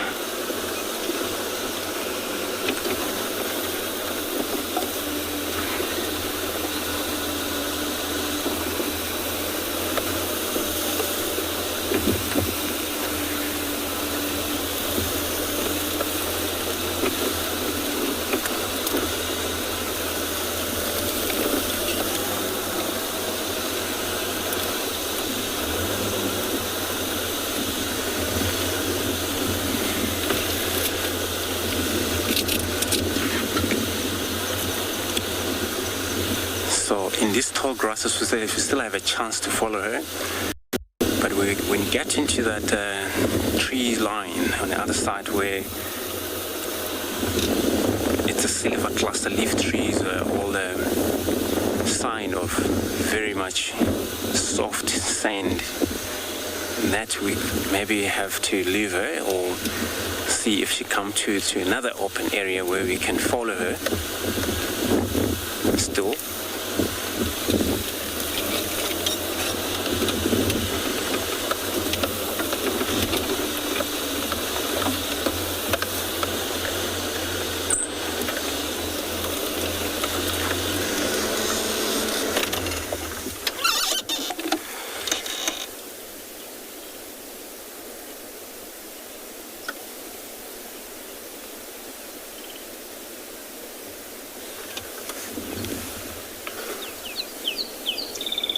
Now she's just scanning around.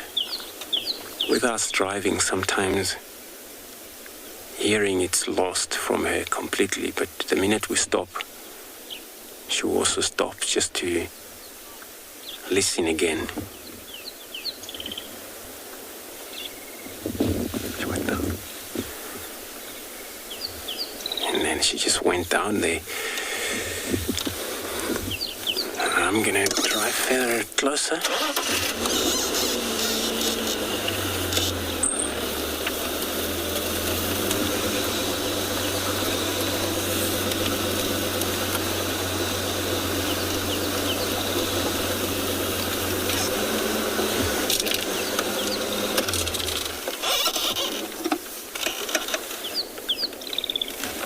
got her still in the shed, busy cleaning it off, wet.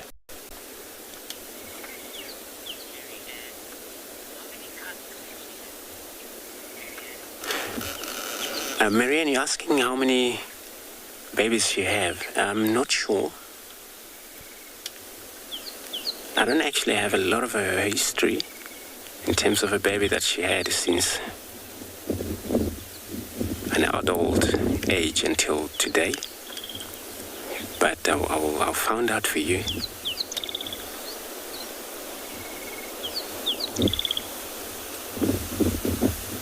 But I'm sure she definitely has. She's actually a full-grown cat, but I'm not just sure how many of them.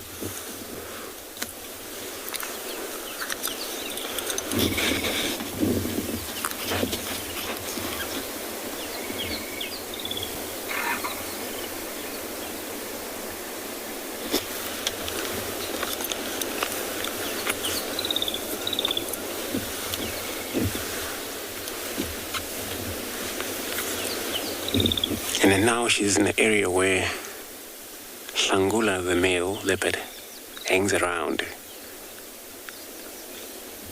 Possible that she crossed into Manyeleti, which is another game reserve. And the Hlangula also got into that area as well.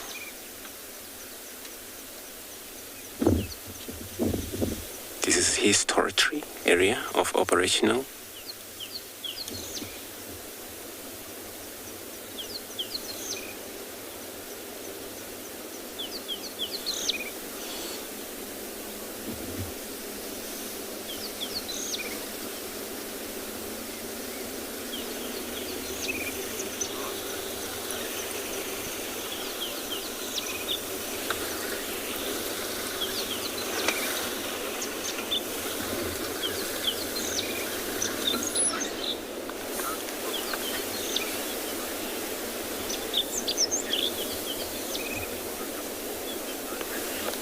So, Lucky asking, how often do the leopard territorial dispute? So that's depending on how many leopards in the area, and challenges comes too much where there is a lot of a push one another,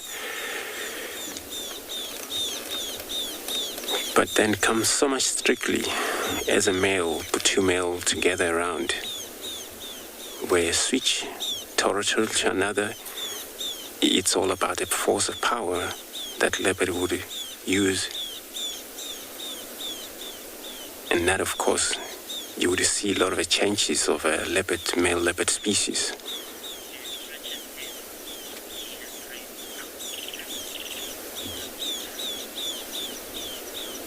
Oh yes, so that's a question of how many cubs she have.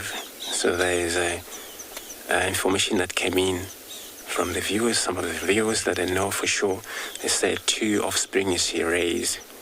It looks like it, they say that, so it's one of these very good information about her. So 2 offspring she had.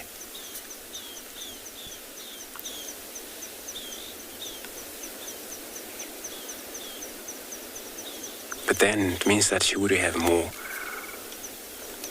if that Hlangula male stick with her enough.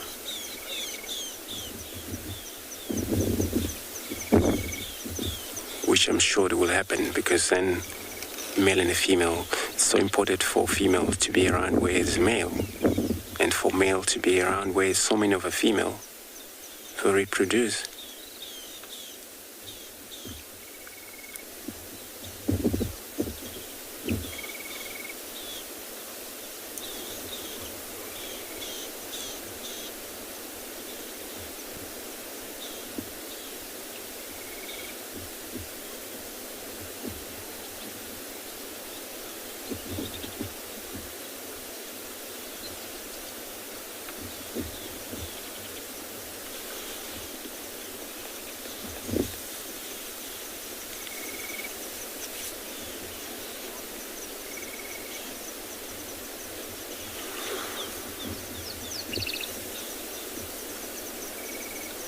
Eventually, she would find suitable spot for her to lie down for the day, or she may continue.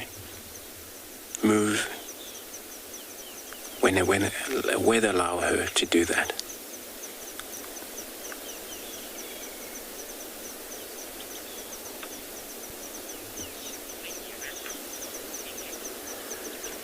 So I'm gonna stay put here just to see where she's gonna go, if she's gonna be finally lay down there for us.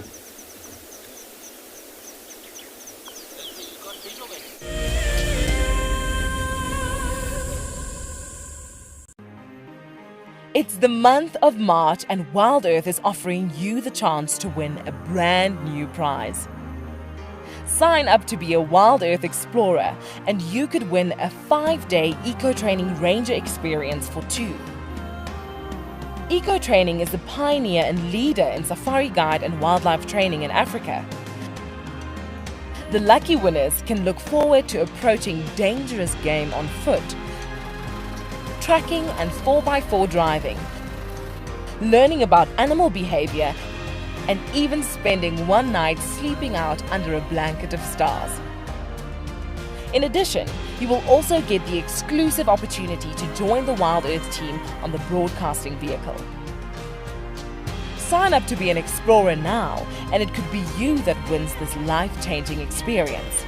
Terms and conditions apply. Converging game path will invariably lead you to a water source, but treat all water as suspect. One of my favorite ways of purifying water is to filter out the particulates. And by just filtering it through your sock, you can clear out most of those. You can put water into a snail shell and you can boil it over a fire or using a chemical like chlorine or colloidal silver.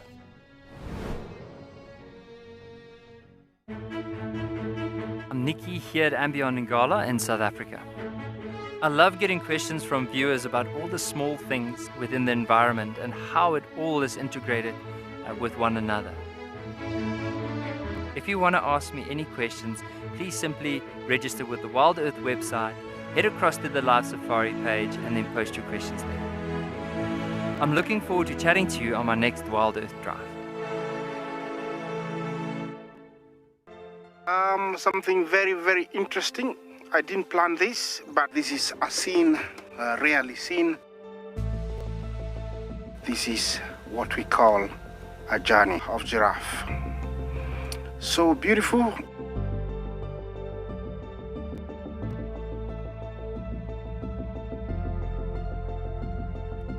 Tune into Wild Earth every single day. It's in your nature.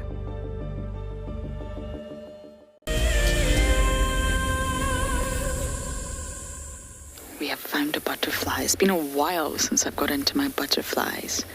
And this is a guinea fowl species.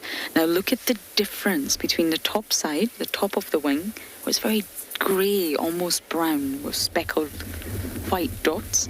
The underside, it's rather orange. And this is the case for most butterflies. The top side, the coloration, the pattern will completely differ from the underside. And what's amazing within butterflies is that they really show, or lots of different species show mimicry, and mimicry in the animal kingdom is just absolutely fascinating. Now, it's not camouflage. Camouflage basically refers to when a species resembles an inanimate object. So, for example, it looks like the grass or the bark of a tree or a leaf and tries to blend in with something that's not moving in its environment. Now, mimicry, that actually refers to similarities between species. They're trying to mimic one another. And you get different forms of mimicry, and they're utilized by both predator and prey. It's not just prey species that utilize mimicry. And you get Batesian, Mullerian, and even self-mimicry. And what I love about butterflies is that you really, really good examples of that. And self-mimicry is actually quite misleading, but basically it's when species have one body part that mimics another to increase survival. So the best example will appear in moths and butterflies and even fish. There's fantastic examples in reef fish where they have eye spots. And normally in fish, it's at the back of the body in the caudal area, the caudal peduncle, my favourite word, which is the back end near the tail, which you can also call the caudal fin. And it's trying to look like the eye. So when the fish is swimming from side to side, it causes confusion within the predator. Where's the head? Where's the tail? And this confusion can actually increase the survival of the fish because it's able to escape. Now, when it comes to butterflies, some of them also have this eye spot, or also have a spot that's there to confuse the predator. It creates a false target, if you like. A butterfly's got a much better chance of surviving an attack to the outer side of its wings than it would do to the head. Unfortunately, it's not going to survive an attack to the head. But I just want to show you an example here, in Po, if you're ready, of Batesean. And the most perfect example within butterflies is the African monarch and the common diadem. It's a great example, and Batesean is where, if we just look at this area here in my book that's been torn apart by the monkeys. I'm not talking to any of the vervet monkeys right now. So this is a monarch and this is a diadem. Now you can see how remarkably similar they are. This is mimicry. They're trying to mimic one another because the African monarch is actually extremely unpalatable. If you just zoom in a little bit here in Po. So the coloration, just like the elegant grasshopper, is aposematic coloration, and it's trying to say, hey, I'm beautiful, guys, but I'm beautiful because, well, I'm not palatable. So don't eat me. I'm orange, I'm black. It's a warning. You're not going to enjoy it. You're probably going to get very sick. You may even die. So what the diadem is doing, the common diadem, is trying to mimic the African monarch and pretend that it's unpalatable, but actually the diadem is palatable. It doesn't contain toxins. It's not going to cause an adverse reaction. So that's what you call Batesean mimicry. One species pretending to be the other in order for survival. Now, when you look at Mullerian mimicry, if you go down here, actually this is the best example. The dusky acrear and the wanderer. Now, all of them are unpalatable on this side. Okay, and what they're trying to do is increase their survival rate, fitness benefits, by all looking similar. So if they all look different, it's going to be more of a challenge for the predator to remember all these different species that are unpalatable. Okay, the wanderer is black and white, and the dusky acrear is pink and purple. So which ones are unpalatable and which ones are not? So they're collectively co-mimics, and what that means is that they're all trying to appear like one another, so then it will increase the chance that the predator will remember, oh, the black and white, yes, definitely unpalatable. So that's self-mimicry, Batesean mimicry, and Mullerian mimicry. And you can find them all in butterflies, which is why I find them so fascinating. I think we still have the guinea fowl butterfly just over here, somewhere here.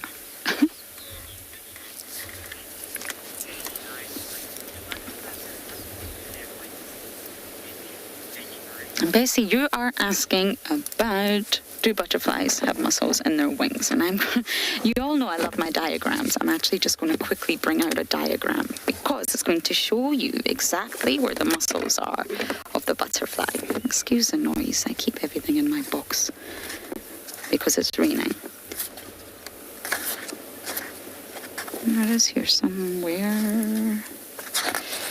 There we go. Okay, Po, one more time, back to the diagram. Now, this is not a butterfly. I don't actually know what I've drawn here, but it shows you the basic structure of an insect. You've got the head over here, which a butterfly does have, and the antennae are attached. Then you've got the thorax. Now, the thorax is what you're actually asking about.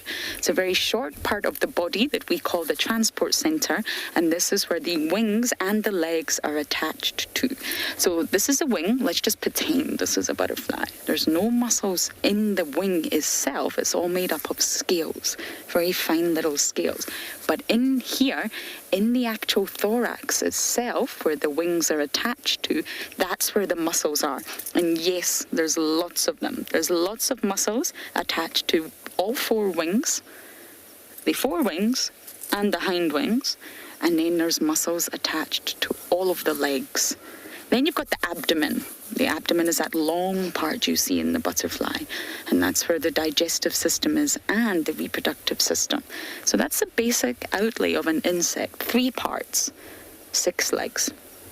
That's how you can remember what an insect is.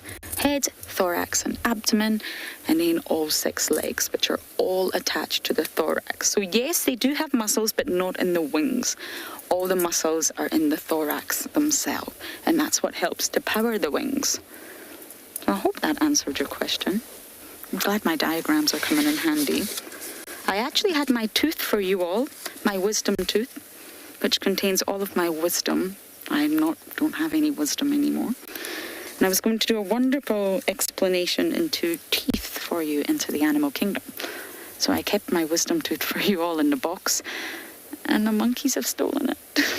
I don't know why, but they've stolen my wisdom tooth, and now I really have no wisdom, and it belongs to the vervet monkeys. Anyway, enough of my wisdom tooth chat. I believe Andrew is admiring Nsele, who's sitting in a tree.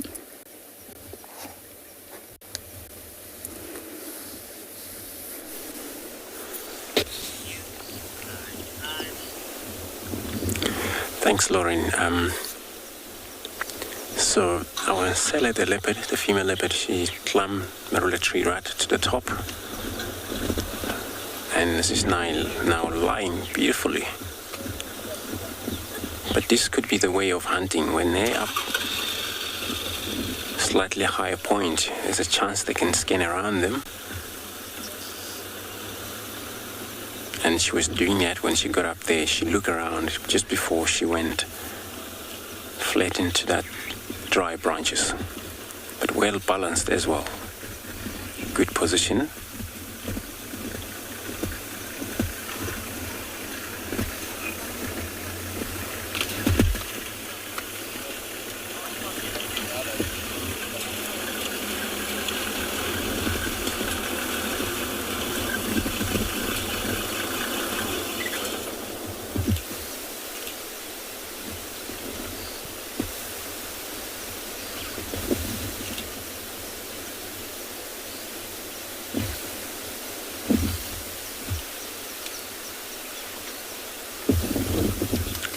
This is a Marula Tree.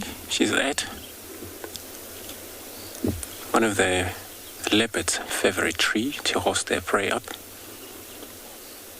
Soft bark allows the cat to use their nail claw, snatch up immediately with a fully heavy prey with them.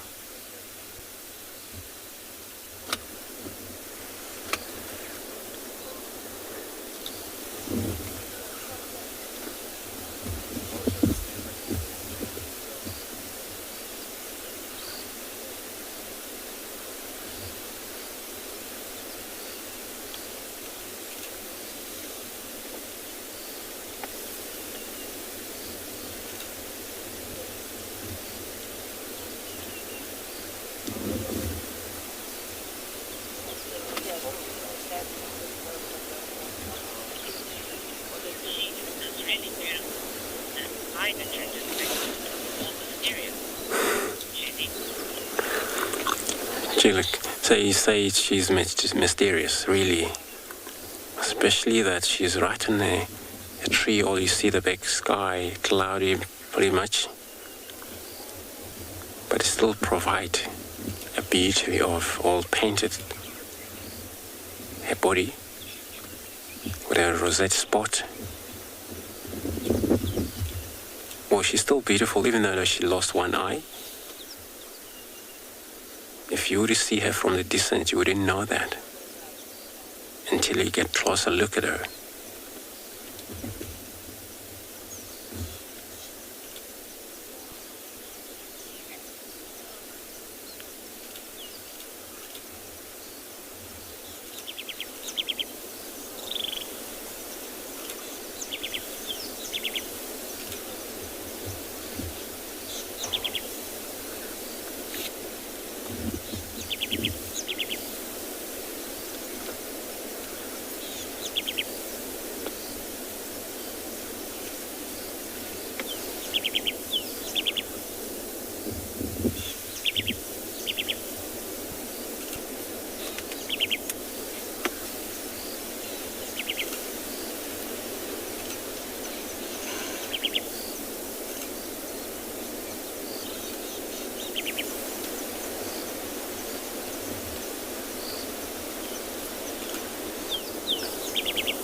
So if it happens, she spots something from that far, and then she will go down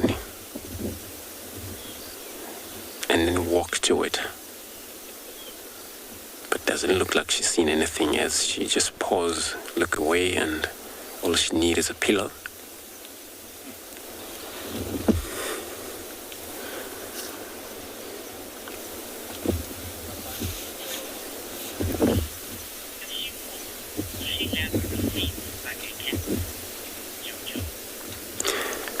Jojo, so you're asking if she falls, she will land on her feet just like a cat at home, and then I seen a leopard does that, and that was a white cloth pushed by his son. From that height, she dropped, and where she able to land on her feet. I'm not sure if it's always happened, but I saw her once she does that.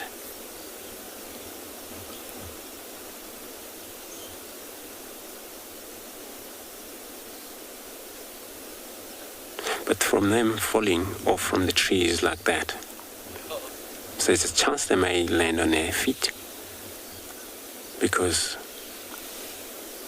they don't climb upside down, always just a normal stand, and even they lie in that branches. If that branches ever break down, she'll make sure when she go down she don't break her neck.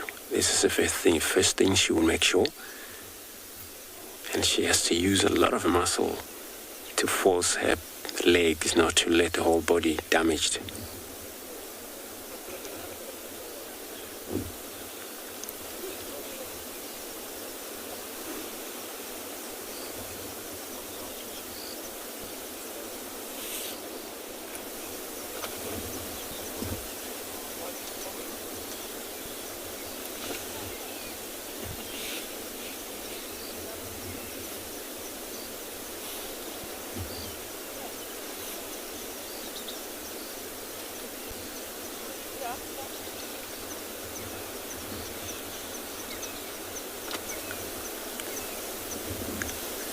With the wind that is picking it up already, the whole dew is dried out quickly, so they were able to walk through these grasses without getting themselves wet. What we seen when she was on the floor there walking through these grasses, she eventually lay down and clean her feet again, lick herself, walk again, get wet, and then lay down. So you got to do that quite often when she wants to walk into a wet grass.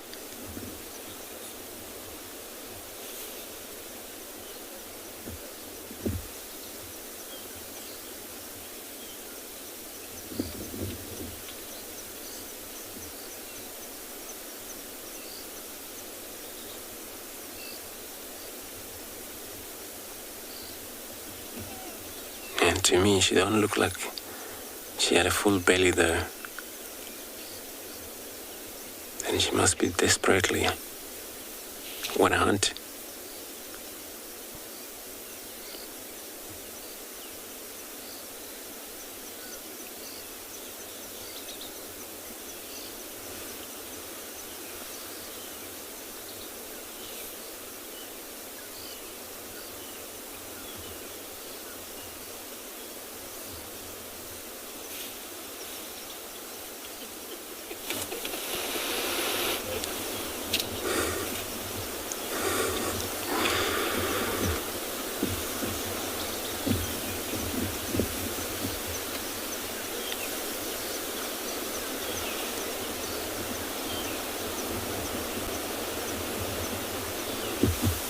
There was not even a single impala that we've seen around here.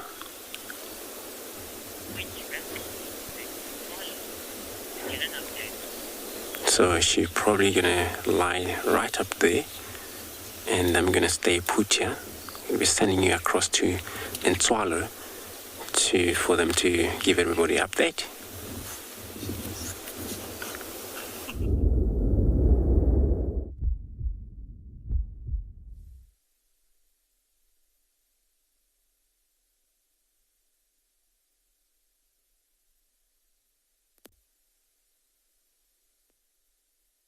as we're going to continue.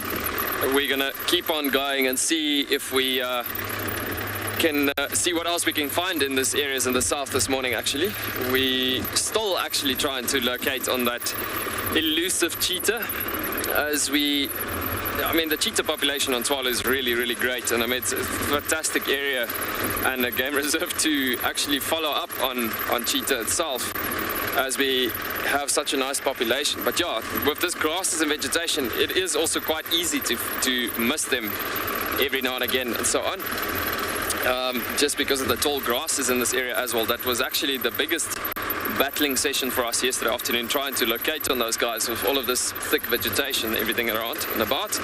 But yeah, we are, after that gorgeous event we had with those meerkats, we have moved a bit further south just to see if we can locate on them. Those meerkats have moved off from the burrows and yeah, just gone into a spot where we couldn't film them furthermore. But yeah, so cool to have been able to film those guys as we were there with them. What's so special about that situation as well is being able to be with them and them not being afraid of our presence being around there and so on. There's a couple of more giraffe on our right hand side coming up. Beautiful couple of giraffes. A very light colored couple of ones actually. I think it's actually the same group because we are not too far from that waterhole where we've been at yesterday evening. But just again, beautiful to see those beautiful lightly colored ones coming through. Now, as you can see, that one has just walked up to a camel thorn tree's edge there as well, and just scouting over the area, just looking at us as well. But yeah, in an area where there's such nice camel thorn trees and around the spot, they will always be focused around the Acacia rheoloba, because that being said, the Acacia rheoloba being the camel thorn tree with its stunning earlobe shape like seed pods, sorry for that, but yeah, in that formation they always focus on those trees in those given areas. And obviously if you look at the geo pattern on giraffe with that stunning lighter stripes with the, almost want to say a leopard like skin all over the body, is making them blend in again, coming back to a splash coloration formation to blend in with this environment. And this is actually a couple of mixed herd of a couple of mixed feeders coming through. Well, not mixed feeders, wrong word there, but yeah, looking at a mixed herd is what I'm trying to say, is where there's females with youngsters, and I see there is a bull in amongst this mixture as well here as it goes through. We're going to just push a bit further forward and see if we can get a better view there. It looks actually very awesome seeing these guys being on a proper journey, as giraffe is on a movement, on a journey. Let's just pull a tiny bit forward there. Excuse me.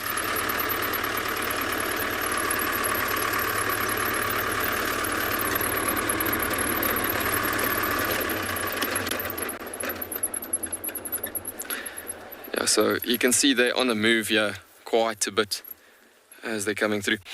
Now, as these giraffe are feeding most of the time skew into the wind or upwind, they also approaching the areas out of a safety point of view again, like we've seen that giraffe on a long approach and a long bend through that area further to the south of that waterhole that we've been looking at yesterday. It took them quite a while to reach the water point, but yeah, just out of a safety point of view, just approaching again into the wind direction, being able to smell whatever they're heading into, because it's, I mean, yes, they're high animals, tall animals, and they've got fantastic eyesight, but still in a formation that they can't always see underneath all the bushes.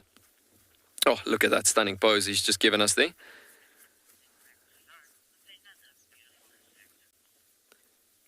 Just look at that. So gorgeous. We're going to send you back over to Lauren with another gorgeous insect.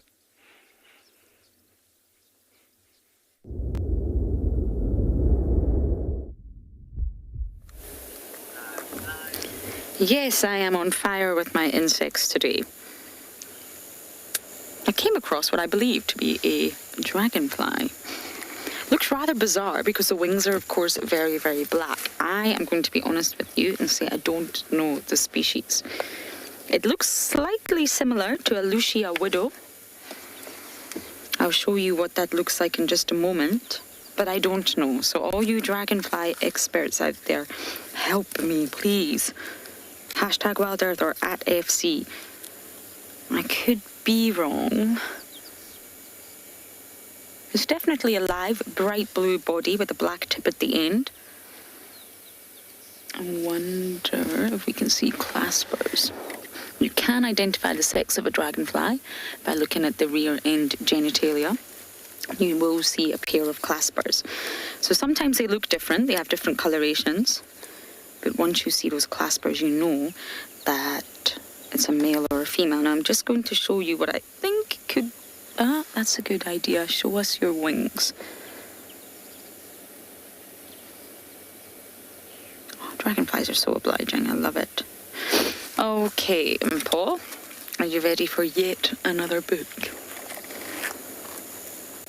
It has quite a wide distribution. It does cover the low veld, which is making me think that it could be this one. But I'm happily willing to admit that I could also be extremely wrong. Now, if we just go here, Paul, you'll see this is the male. The female is very different coloured, and we are looking at a blue individual. James Richard, thank you. Yes, I love it when I'm right. It's not often, but you know, it is a Lucia widow. Thank you so much, James. I'll need to add this to my species list. You can see here, this is the abdomen that I was referring to earlier. It's quite short, fat, and this male has got claspers at the end. I don't know if Impo can actually zoom in here. You'll see there's sort of two prongs at the rear end of the body. This is the male genitalia. Same as sharks, same as rays, and they're called claspers. So if you can get a good enough look at the dragonfly, you can see if it's male or female. And then if we look at the wings, they're attached to the thorax that we were just talking about, and the wings are very, very black or brown. White tips at the end. And I am correct. You see the female down here? It's very different looking. It's yellow. So you would easily be able to identify this species, male or female. And he's still there. Let's see if we can get Impo to go back and see this species. Now, as many of you know, I am obsessed with dragonflies. I think they are just fantastic. They really haven't changed much over the years. And just like shark, what that tells you is that because they haven't evolved much, they will have specialized adaptations to suit the new environment. Nothing in nature is static. Everything is always changing. In fact, the only constant in nature and life in general, I guess, is change. Change is the only constant. So animals will evolve. And I'm not talking about the theory of evolution. That's a very separate topic. We are constantly evolving to meet the sort of changes that we are experiencing in everyday life. Climate changes, environmental changes, all sorts of changes. So animals are constantly evolving. Over long periods of time, though, so it's not always obvious. But when it comes to dragonflies, they actually haven't changed too much over time, which proves, just like sharks, that they were incredibly successful. Oh, sorry about that. It's the Game Drive radio. So they're incredibly successful at their design, their anatomy, their ecology, everything, which means that they haven't needed to change over a really long period of time. They're millions and millions of years old, 300 million years old to be exact, dragonflies.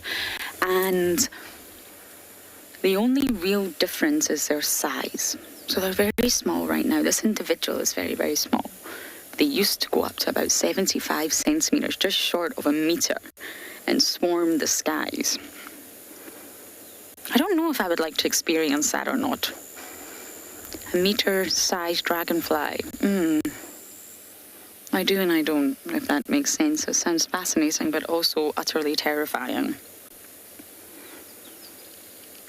And they belong to Odonata with damselflies. Now, they are separate from damselflies, but they're grouped together in the same family. And then, of course, they will come under the same class, the same phylum, Arthropoda. But Odonata means the toothed ones, and because they are predators, they are carnivores, they're actually fantastic at aerial hunting. They snatch their prey right out from the sky.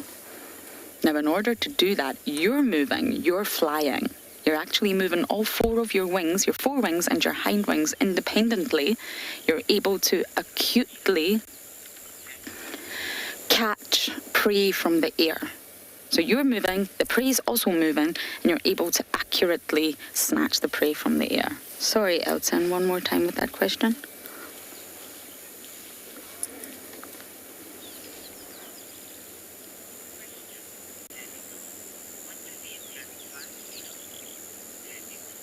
Andy girl, they are predators and they will eat other insects, smaller insects. So you will find that they'll eat mosquitoes and gnats and flies, possibly even larvae of other species of insects. And what I was trying to say there is that they're called the toothed ones, Odonata, because they've got mandibles. Mandibles are sort of the jaws of insects, if you like. And these mandibles are able to gnaw right through exoskeletons of other insects. Now the exoskeleton, to us, we could probably snap it because we're huge. But if you think of being a dragonfly, you've got to crunch through the exoskeleton of a mosquito, of a fly, of a gnat. That's not going to be easy. You have to have the right mouth parts for that. And the right mouth parts, of course, are mandibles.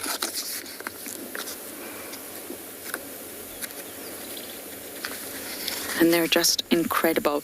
They have a success rate higher than lions, higher than leopards, even higher than wild dogs, a 95% success rate at hunting. So they really are the ultimate predator. So I think I'm going to sit here and enjoy my new species, the Lucia widow.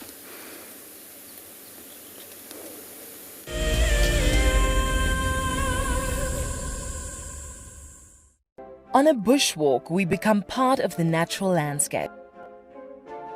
Walking enables access to the smaller parts of nature, such as bugs, spiders, and flowers in much greater detail. These are the wing buds right here. Isn't it just amazing? I've never seen anything like this before. It is so beautiful. Look at those little legs. Now, it's your turn to go on a bushwalk. Join us from Pridelands as we reconnect to the place that first taught us how to be human. Being a safari driver requires some serious multitasking ability. You've got to be able to talk, look at the road, steer, and occasionally get the vehicle into the right gear. Do not crash into any trees. Oh, that's a dozy. Just jump into the car and hope for the best, and you'll see where it takes you. No, I'm just kidding. I'm surprised they're moving as fast as that didn't go well. Who is the best driver? Well, me, of course, although some of the cam-ops might disagree.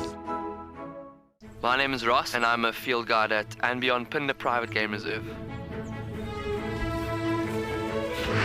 I love getting questions from guests on Wild Earth because I love sharing and learning information about nature with new people, and it also makes me feel like you're all joining me in real life. If you want to ask a question on Wild Earth, then you need to register on our website. Once registered, go to our live safari page and submit your question below our live feed.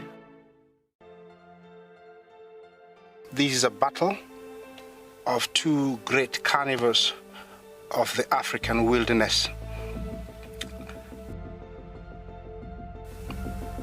Whew. Whoa! You don't want to be under those jaws. Definitely, this round goes to the lion. Look at that. Fantastic.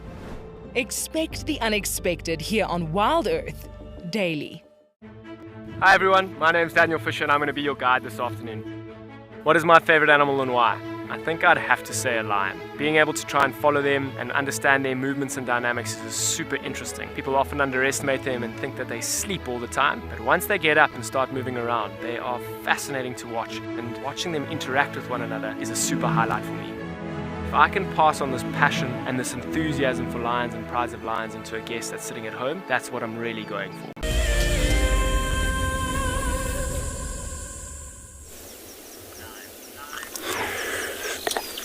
Wonderful. So now we changed a little bit of a position, but we already discovered a little bit of looks like a bit of a cut on the side there. Well, to me, it doesn't look really fresh, but it doesn't look really old. So it's probably, I'm not sure what happened during the hunting. maybe so much he has come across that time. Ran into very sharpened twigs or a killing warthog, things like this can happen.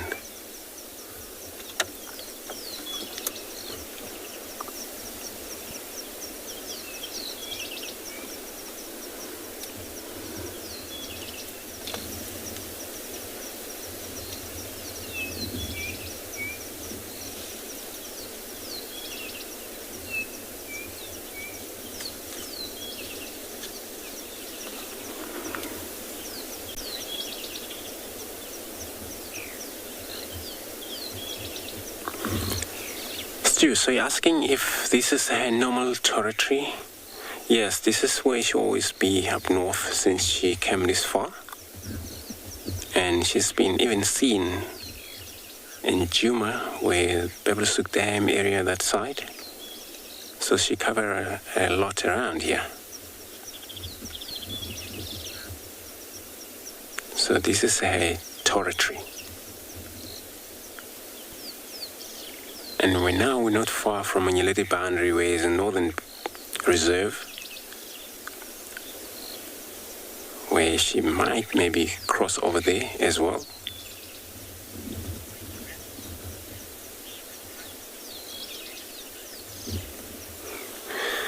So yeah, it's got a lot of vehicles coming down here. I'll see if we can stick with this leopard for more of a time.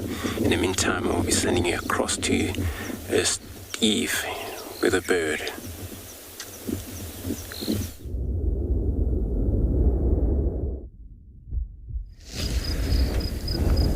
Thanks, Andrew, and welcome back to Pridelands, everybody. We've been working hard to get some signal, and we've finally got some. We got this beautiful whiteback vulture soaring. You notice under his neck there, he's got a big bulge. It's an indication that it's eaten. The crop is full. Whiteback vultures are able to get about 1 kilogram of meat in their crop. And he's just gone into the sunshine. And he's gone. Ow. There goes a Battalier eagle with the very pointy tips. Good job, Gert, good job. The acrobat tightrope walker, you see how the left-right sway, swagger. Berghaan. Basically means mountain chicken, because they sound like a... When you hear them call, it sounds very much like a chicken. Well, we're going to go down into this sort of area here, because that vulture took off the ground with a full crop. There were some vultures here this morning we were trying to follow up on, but we didn't have any success. But when a vulture takes off with a crop full, it means that it's eaten. So maybe something's happened here in the night that we're unaware of. So let's go and have a look, shall we? Yes. It's also been quite a cool sort of start today. There's a number of vultures circling over there trying to get thermal so that they can make their way back to their roosts or to their nests. It's a bit early for them to be breeding, but they might bring food back to a partner. But anyway, while I try to figure out what these vultures have been up to, let's send you over to Tswalu, who's also got a feathered friend.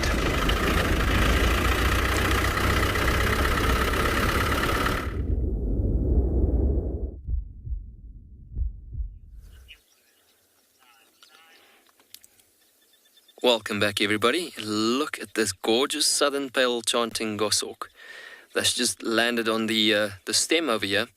But what's even more interesting is look at what he's sitting on. His talons are clawed into something that he's busy eating.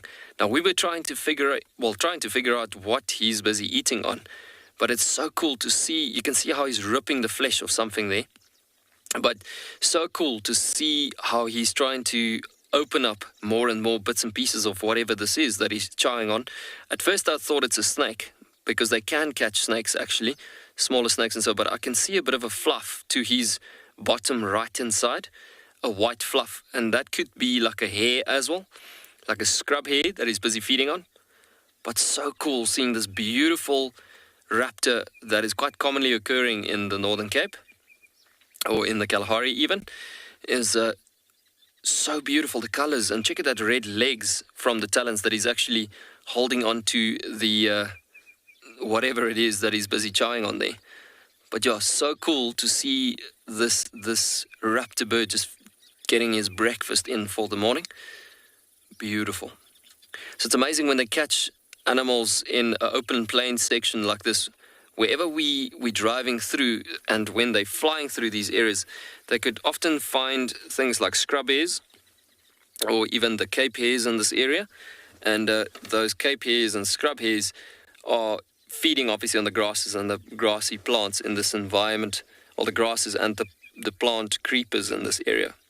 Mostly the grasses though. But bottom line is, from having grasses and all of that in this open area is what created the amount of food resource for this pale chanting goshawk. And so the thing is that even that is why, like, the amount of insect life that's in these plants and grass environment in the savanna area, and it lures obviously a lot of insects that will be fed on by the meerkats. And as we were saying earlier, hawks, eagles and buzzards and all sorts of things like that is typically a threat for meerkats as well. But don't worry, it's not a meerkat though. It's not been a meerkat. We would have seen darker colors there, but there's a super white, fluffy structure that we can see there that he's been catching.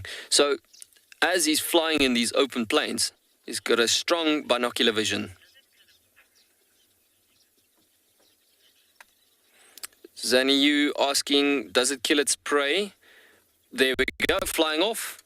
And it actually looks like a bird that he caught. Look at that.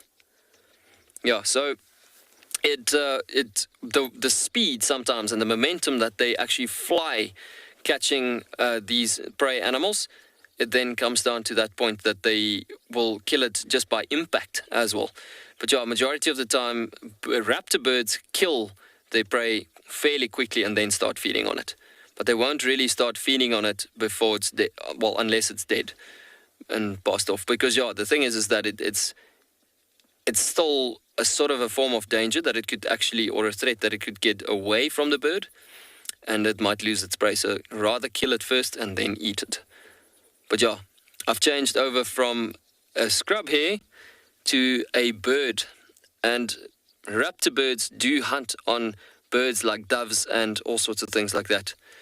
So I'm going to try with the binoculars just to have another better look again there, and just trying to figure out, like, it's unfortunately hanging in the twigs and the branches there at the moment. But yeah, it looked like a bird because I could see some legs hanging down when it flew up into the air there. And the color of the bird there is, and the length of the legs, it looked typically like a dove or something like that, for instance. But there's a huge amount of fluff, which is making it quite difficult to actually ID whatever he's caught there. There's the sound.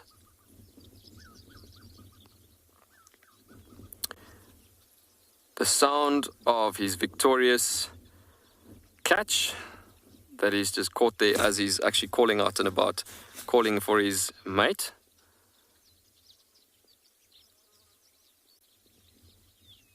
And off he goes. Yeah, it's a bird.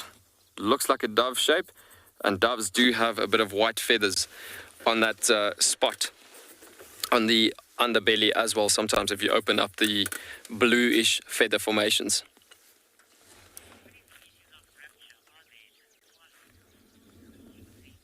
Lucy, you asking how many species of raptor birds are there in Tswalu? Actually, there's well over 10 at least at certain given times of the year. Like if I start calling them out, I haven't really counted them. And so, but yeah, it's like your steppe buzzard that comes through certain given times of the year, the southern pale chanting goshawk, the Gabba goshawk, the pygmy falcon. Yes, there's lots.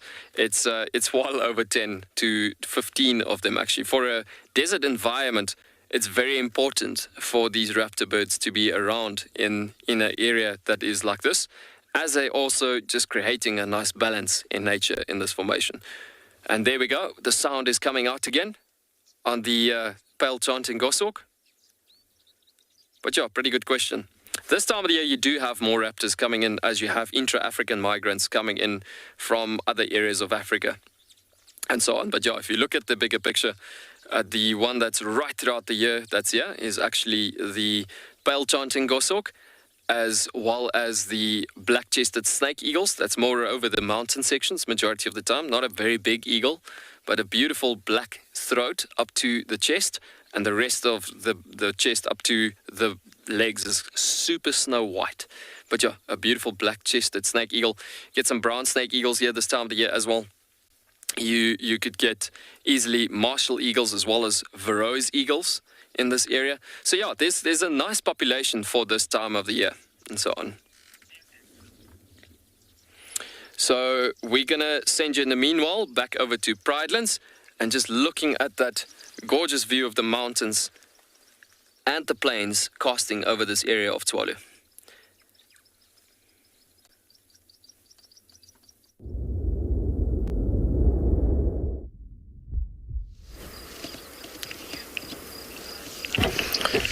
Welcome back to Impala Clearing, Impala Plains, everybody, with our little bachelor herd of impalas. We haven't managed to yet figure out what those vultures are doing.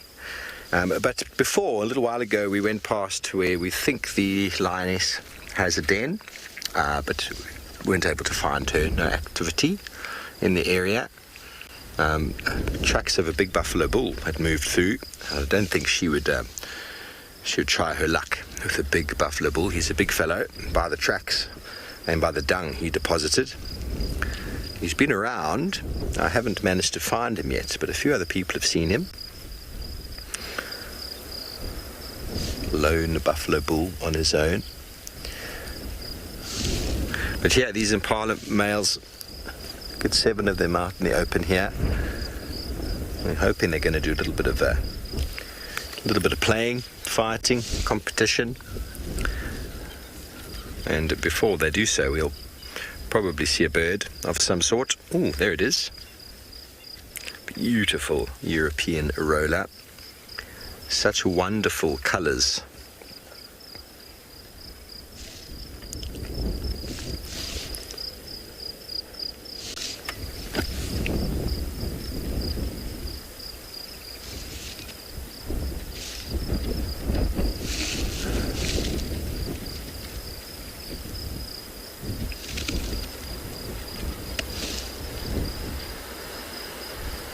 It's been quite a cool morning, quite fresh, definitely feel the change of the season in the air.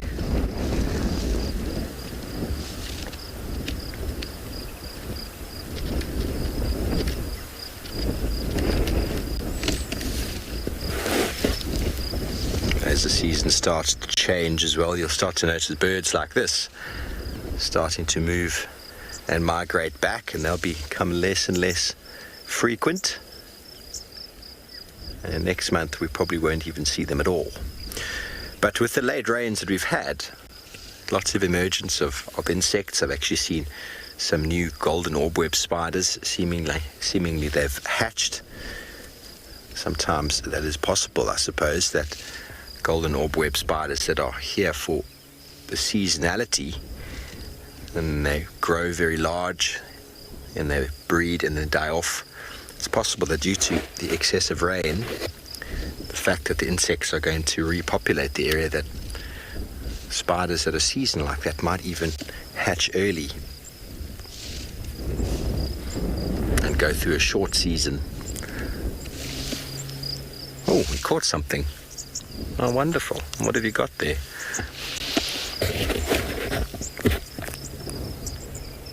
Oh, it's a nice beetle, covered, full of, it's almost a dung, oopsie, all the way in. I can't imagine putting that entire thing in your throat. Lots of sharp edges. They must have throats of steel. Oh, get a few lungfuls of air there.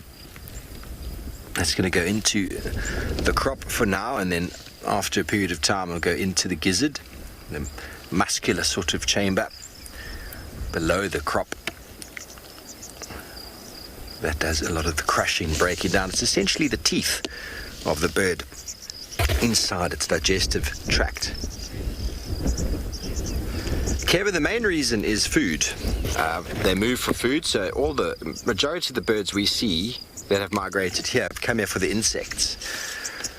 You don't really have birds doing long distance migration for seeds. and for other types of food. You do get local migrations of birds that move around with regards to watering holes and seasonal pans, for the changes in the frogs, and some maybe for the changes in fish, or some for seeds. So like the Quelias will have sort of local migrations. There's some birds that will migrate from the low veld to the high veld due to the temperature changes, and that's another reason why some of these birds will migrate to the north, because it gets cold down here. They go back north where the climate is much more suitable, and at the same time there's an emergence of insects once again. So the daylight hours can change, and that also affects temperature and the emergence of food. So which one is the cue is hard to say, but it's possible that the temperature starts to influence the animal and they realize, hang on a second, I didn't pack my winter baggage, my winter clothes. I'm going to head on back. But if there are excessive insect blooms, you can have certain birds like this overwintering. They kind of miss the boat, as it were. They don't leave in time, and then they spend the winter. There's also records of European roller being found down in the Cape. He did a 180-degree migration. Instead of turning around and going north, he went the opposite direction, and most likely it's a juvenile that just got his compass bearings wrong and flew in the right line but in the wrong direction.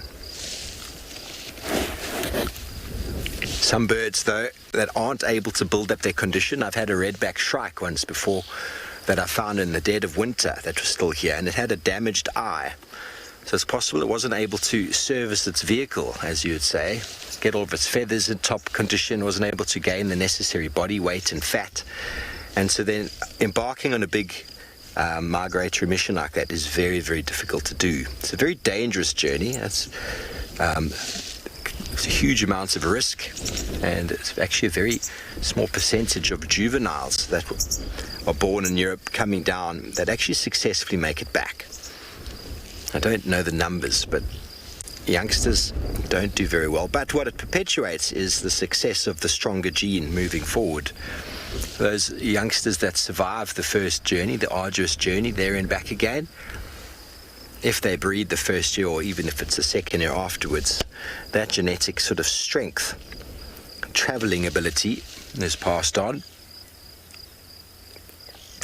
And so when it comes to food, these birds will move due to the competitive nature of it all. And the birds that stay behind, although they don't undergo the migration, they've had to specialize in some form or the other. Woodpeckers being able to access food where others can't. All of the long probed beaking sort of birds like the wood hoopoes or the hoopoes that we find are able to access food in the ground. Franklins and guinea fowl are able to scratch a living out of pretty much anything. And hornbills are very adaptable. So if you find birds that have stuck around, they've got a very good strategy for survival. And it's mainly your very limited insect-eating diet birds that move. The cuckoos will all move, except for the classes cuckoo. We often find classes cuckoos still in South Africa. They generally stick around these sort of more forested, more vegetated areas. And cuckoos feed almost exclusively on caterpillars. So if there are caterpillar emergences, and in the forest biomes, it's an all-round affair. So there's no problem with them staying. But in saying that as well, many of the birds that do go all the way to the north, such as this roller, go there to breed. They go all the way to the north, building up their condition here, so they overwinter here, basically overwintering the European winter, because it's extremely cold up there. We don't obviously get the same temperatures down here. As we know, many parts of Europe undergo huge snowfalls. It gets very, very cold. But in the summer, it's lush and green and full of life.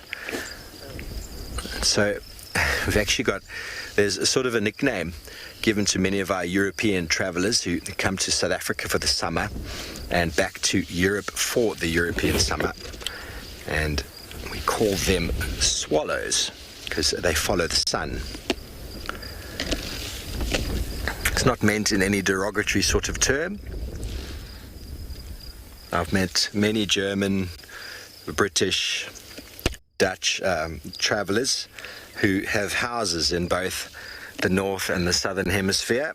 And what a wonderful existence to follow the sun and follow the good season. It is all a choice. Bobby, I don't know if birds know that the rain's coming, but definitely what we seem to find is just before a big storm is looming, the birds go quiet and the bird activity seems to completely disappear as they all sort of find somewhere to hunker down and probably prepare for the rain. I mean, they got all sorts of cues. We talk about their migration. There's all sorts of things that people talk about birds being able to follow geographical lines. They've got sort of an internal compass. They're able to follow the stars, all these sorts of things we can guess at. But there must be barometric sort of ability in their body, because, when you're flying through a migration, you need to be able to avoid storms, because there's nothing like a storm, if you're a small little aircraft, to cause you some turbulence and throwing you off course in an enormous way. So I'm sure they have an ability to determine or pick up on storms. There must be some sensory feeling. I know I can tell when storms are coming. We can smell them, we can sort of see them. So if you really get in tune with it, you can probably feel it as well. And if your survival depends on avoiding the storm, if your survival depends on staying dry, then you will definitely make sure you do so. And so I've no doubt that they've got the ability to. How exactly it's done, I'm not sure. So we see the oxpeckers there, and as we know, they are insect eaters in the form of ticks, and they don't need to go anywhere. And we all know why, don't we? Well, they just have to follow the animals. Follow the animals around. There's their food, their hosts. They are producing their hosts all the time, or the hosts are producing the food for the oxpeckers constantly.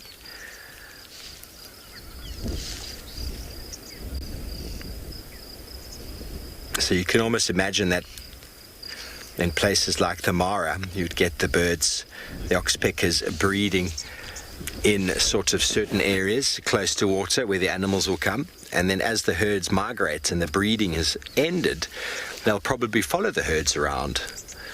Freddie, do they move in flocks? Well, definitely swallows do. Swallows seem to accumulate on power lines and on trees and sort of all those sort of things, and they all look, he's giving him the evil eye, and they face the general direction they're all going to head off in, and then they move like that. I've never really witnessed huge amounts of migration at the birds flying, but I'd love to go to Israel. I believe there across the strait they get hundreds of thousands of birds coming over, because it's the shortest sort of route from Europe and around into Africa. Not many birds fly straight over water. It's not easy to do. So you get birds that will island hop, or you'll get them covering the land, moving straight across the land, because the land produces thermals, it produces heat, which lifts them up. So in areas like that, I believe Israel has a huge difficulty with regards to birds due to their airports. As we know, birds can be quite impacting on planes, but I'd love to go there just to watch the birds coming north and south in their migratory routes. And they move in large groups. I can't say I've ever witnessed it though, but when the European rollers arrive and the Amur falcons arrive, they definitely arrive in groups. You see them flying in, but they all seem to be spaced out in the sky. Whether they met at some point and slowly made their way down is difficult to say. But definitely moving in groups. The birds will use certain currents. Some birds will come down the continent on one side and then up the other side due to the prevailing winds, prevailing currents, all those sort of things which assist. It's all about energy efficiency, and birds don't want to fly into the wind. They want to go with the least possible resistance. And if you have a Gulf Stream in one direction, well, you're going to have all the birds using the same sort of stream. And in that regard, that's got a lot to do with their ability to predict the weather as well, because it helps them in their it's the instruments, for example. Pilots, we use pilots in the bush here. They look at the windsocks on the ground before taking off or when landing, so as to see which direction the wind's flying or blowing, so as to make it easier to land or take off. So no doubt birds they're in the sky all the time, so they must be able to pick up on these things. And flying in a group, also helps with safety, because they are birds of prey that will stay around. And there are a number of birds of prey that do migrate, but there's a number that are actually just basically set upon the entire route just to prey off of birds as they move. The same as we find in the migration in the Greater Mara and Serengeti system, where you have the predators having their territories and they're just waiting for the migratory herds to move through. They're not necessarily following the herds, they're just waiting for them to enter into their territory, although they might move slightly in and around and expanding that territory for a period of time. So safety in numbers is always best.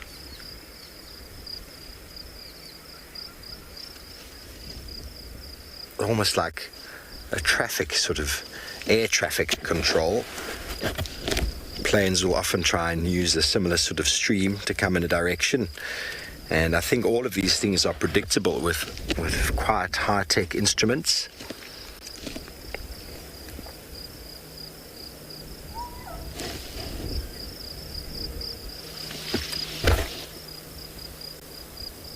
Just heard a zebra make a funny sound. I'm looking at them down there. They're pretty chilled though.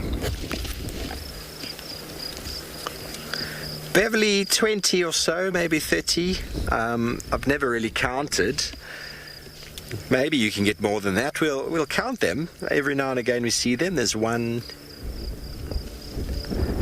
here now, all about the same sort of age. A nice sort of little bachelor herd of very similar aged boys, but then all of the yearling males, or the 2 yearling males, will all be sort of pushed out. You'll find them in probably larger groups, as it's all about safety really. It's not really about competition for themselves, whereas you only get so many impala of the older variety that reach a certain age. There's far more younger male impala that slowly get whittled down until eventually they reach maturity. So these groups of larger males are probably smaller than if we find a group of that sort of 1, 2 year, maybe 3 year impala rams that have been pushed out.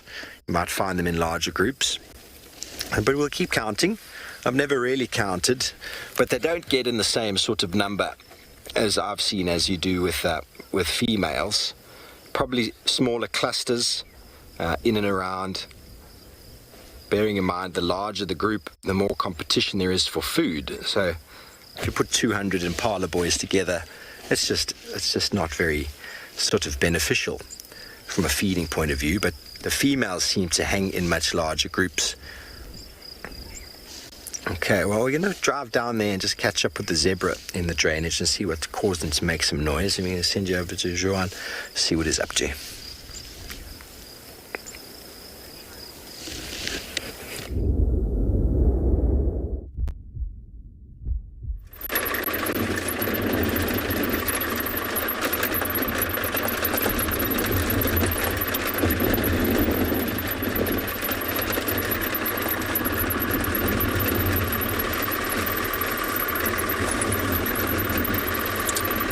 Welcome back, guys. So we have just driven a bit further west onto the dune fields a bit from that last location of that gorgeous bird we had previously. So we're just trying to see if we can't pick up something on these cheetah that could possibly be in these dunes, as it's a very good time of the morning when there's still quite a bit of activity. Well, it's not too hot yet, quite surprisingly, because of this breeze coming through at the moment. As you can see, the grass is waving quite a lot. The breeze is in that formation. Oh, there's a yellow canary. Look at that.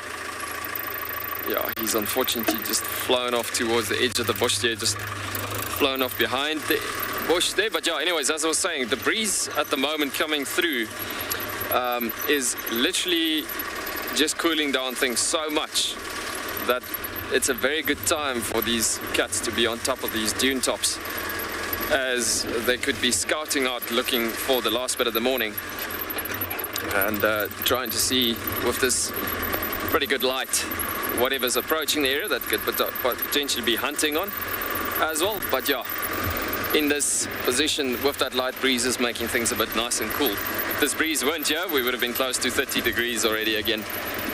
as it warms up quite nicely, quite early in the morning in the Kalahari. But yeah, while we're driving through here, just such a beautiful, stunning area. Just seeing, oh, there's a sable antelope just coming through in front of us. As I was about to say, stunning area, driving through this beautiful, gorgeous region. And suddenly we get to come across a super rare antelope coming through. Let's just see if we can get a line up on that guy. But yes, he's disappearing so quickly in amongst the bushes here again as well. Yeah, we literally had him running across. Oh, there he goes at the back there. And gone he is. Yes, and talking about the wind again, I mean, I have mentioned it quite a lot over the last couple of days, talking about how wind stresses out these antelope, as it's quite a lot of surprising factors. We can try to reverse a bit there again, but it looks like that guy was quite on a bit of a mission.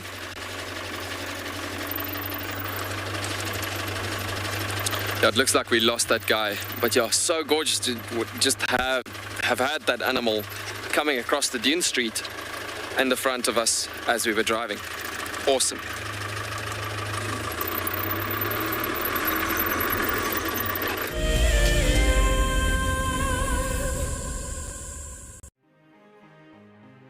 Hi, I'm Lisa. I'm here in Northern California. This is an Anna's hummingbird. We love seeing him because he brings a little magic and energy to our cold, wintry backyard. In the winter, they politely visit one at a time, but in the summer, they gorge themselves in groups to prepare for their long migration south. As the hummingbirds fly south, over 1 million of these Canadian geese travel the Pacific Flyway from the Arctic to spend the winter with us. They like wetlands and we're in a drought, but they seem pretty happy on the dry bank of Folsom Lake here. This has been a tough year everywhere. But one good thing was we found Wild Earth, who encouraged us to relieve our stress through nature. There's a saying that a distraction is momentary, an escape helps you heal.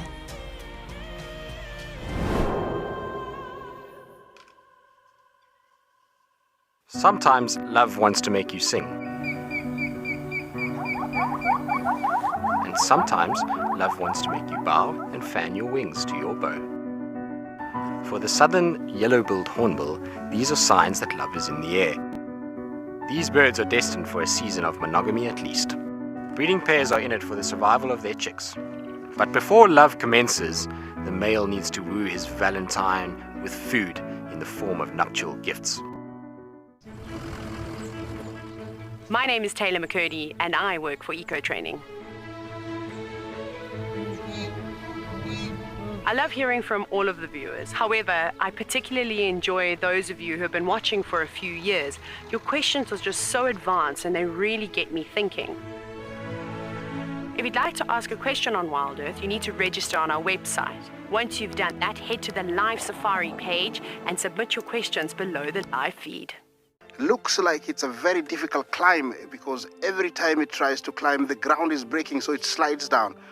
But it's the only one. Look at that. That is a call of desperation with a cub. It's like, what are you doing, mommy? Oops. Oof. Expect the unexpected here on Wild Earth daily.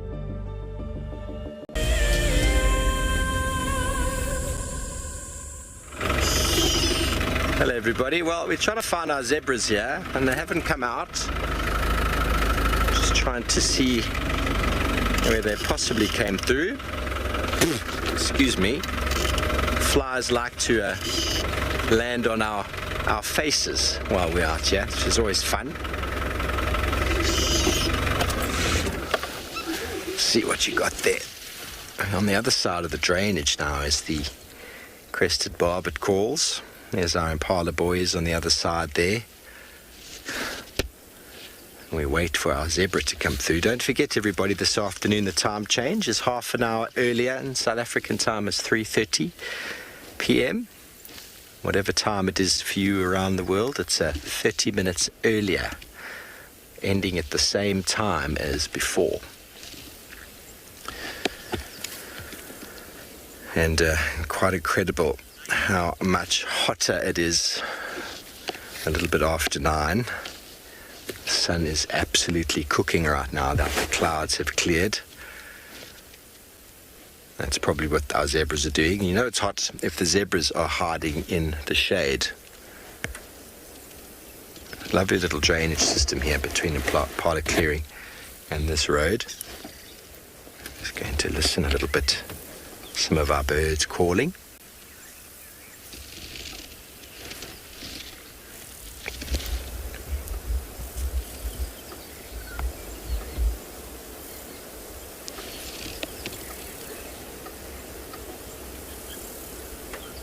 Tall trees signify a drainage system, deep alluvial soil, surface water not far from the surface, or groundwater not far from the surface.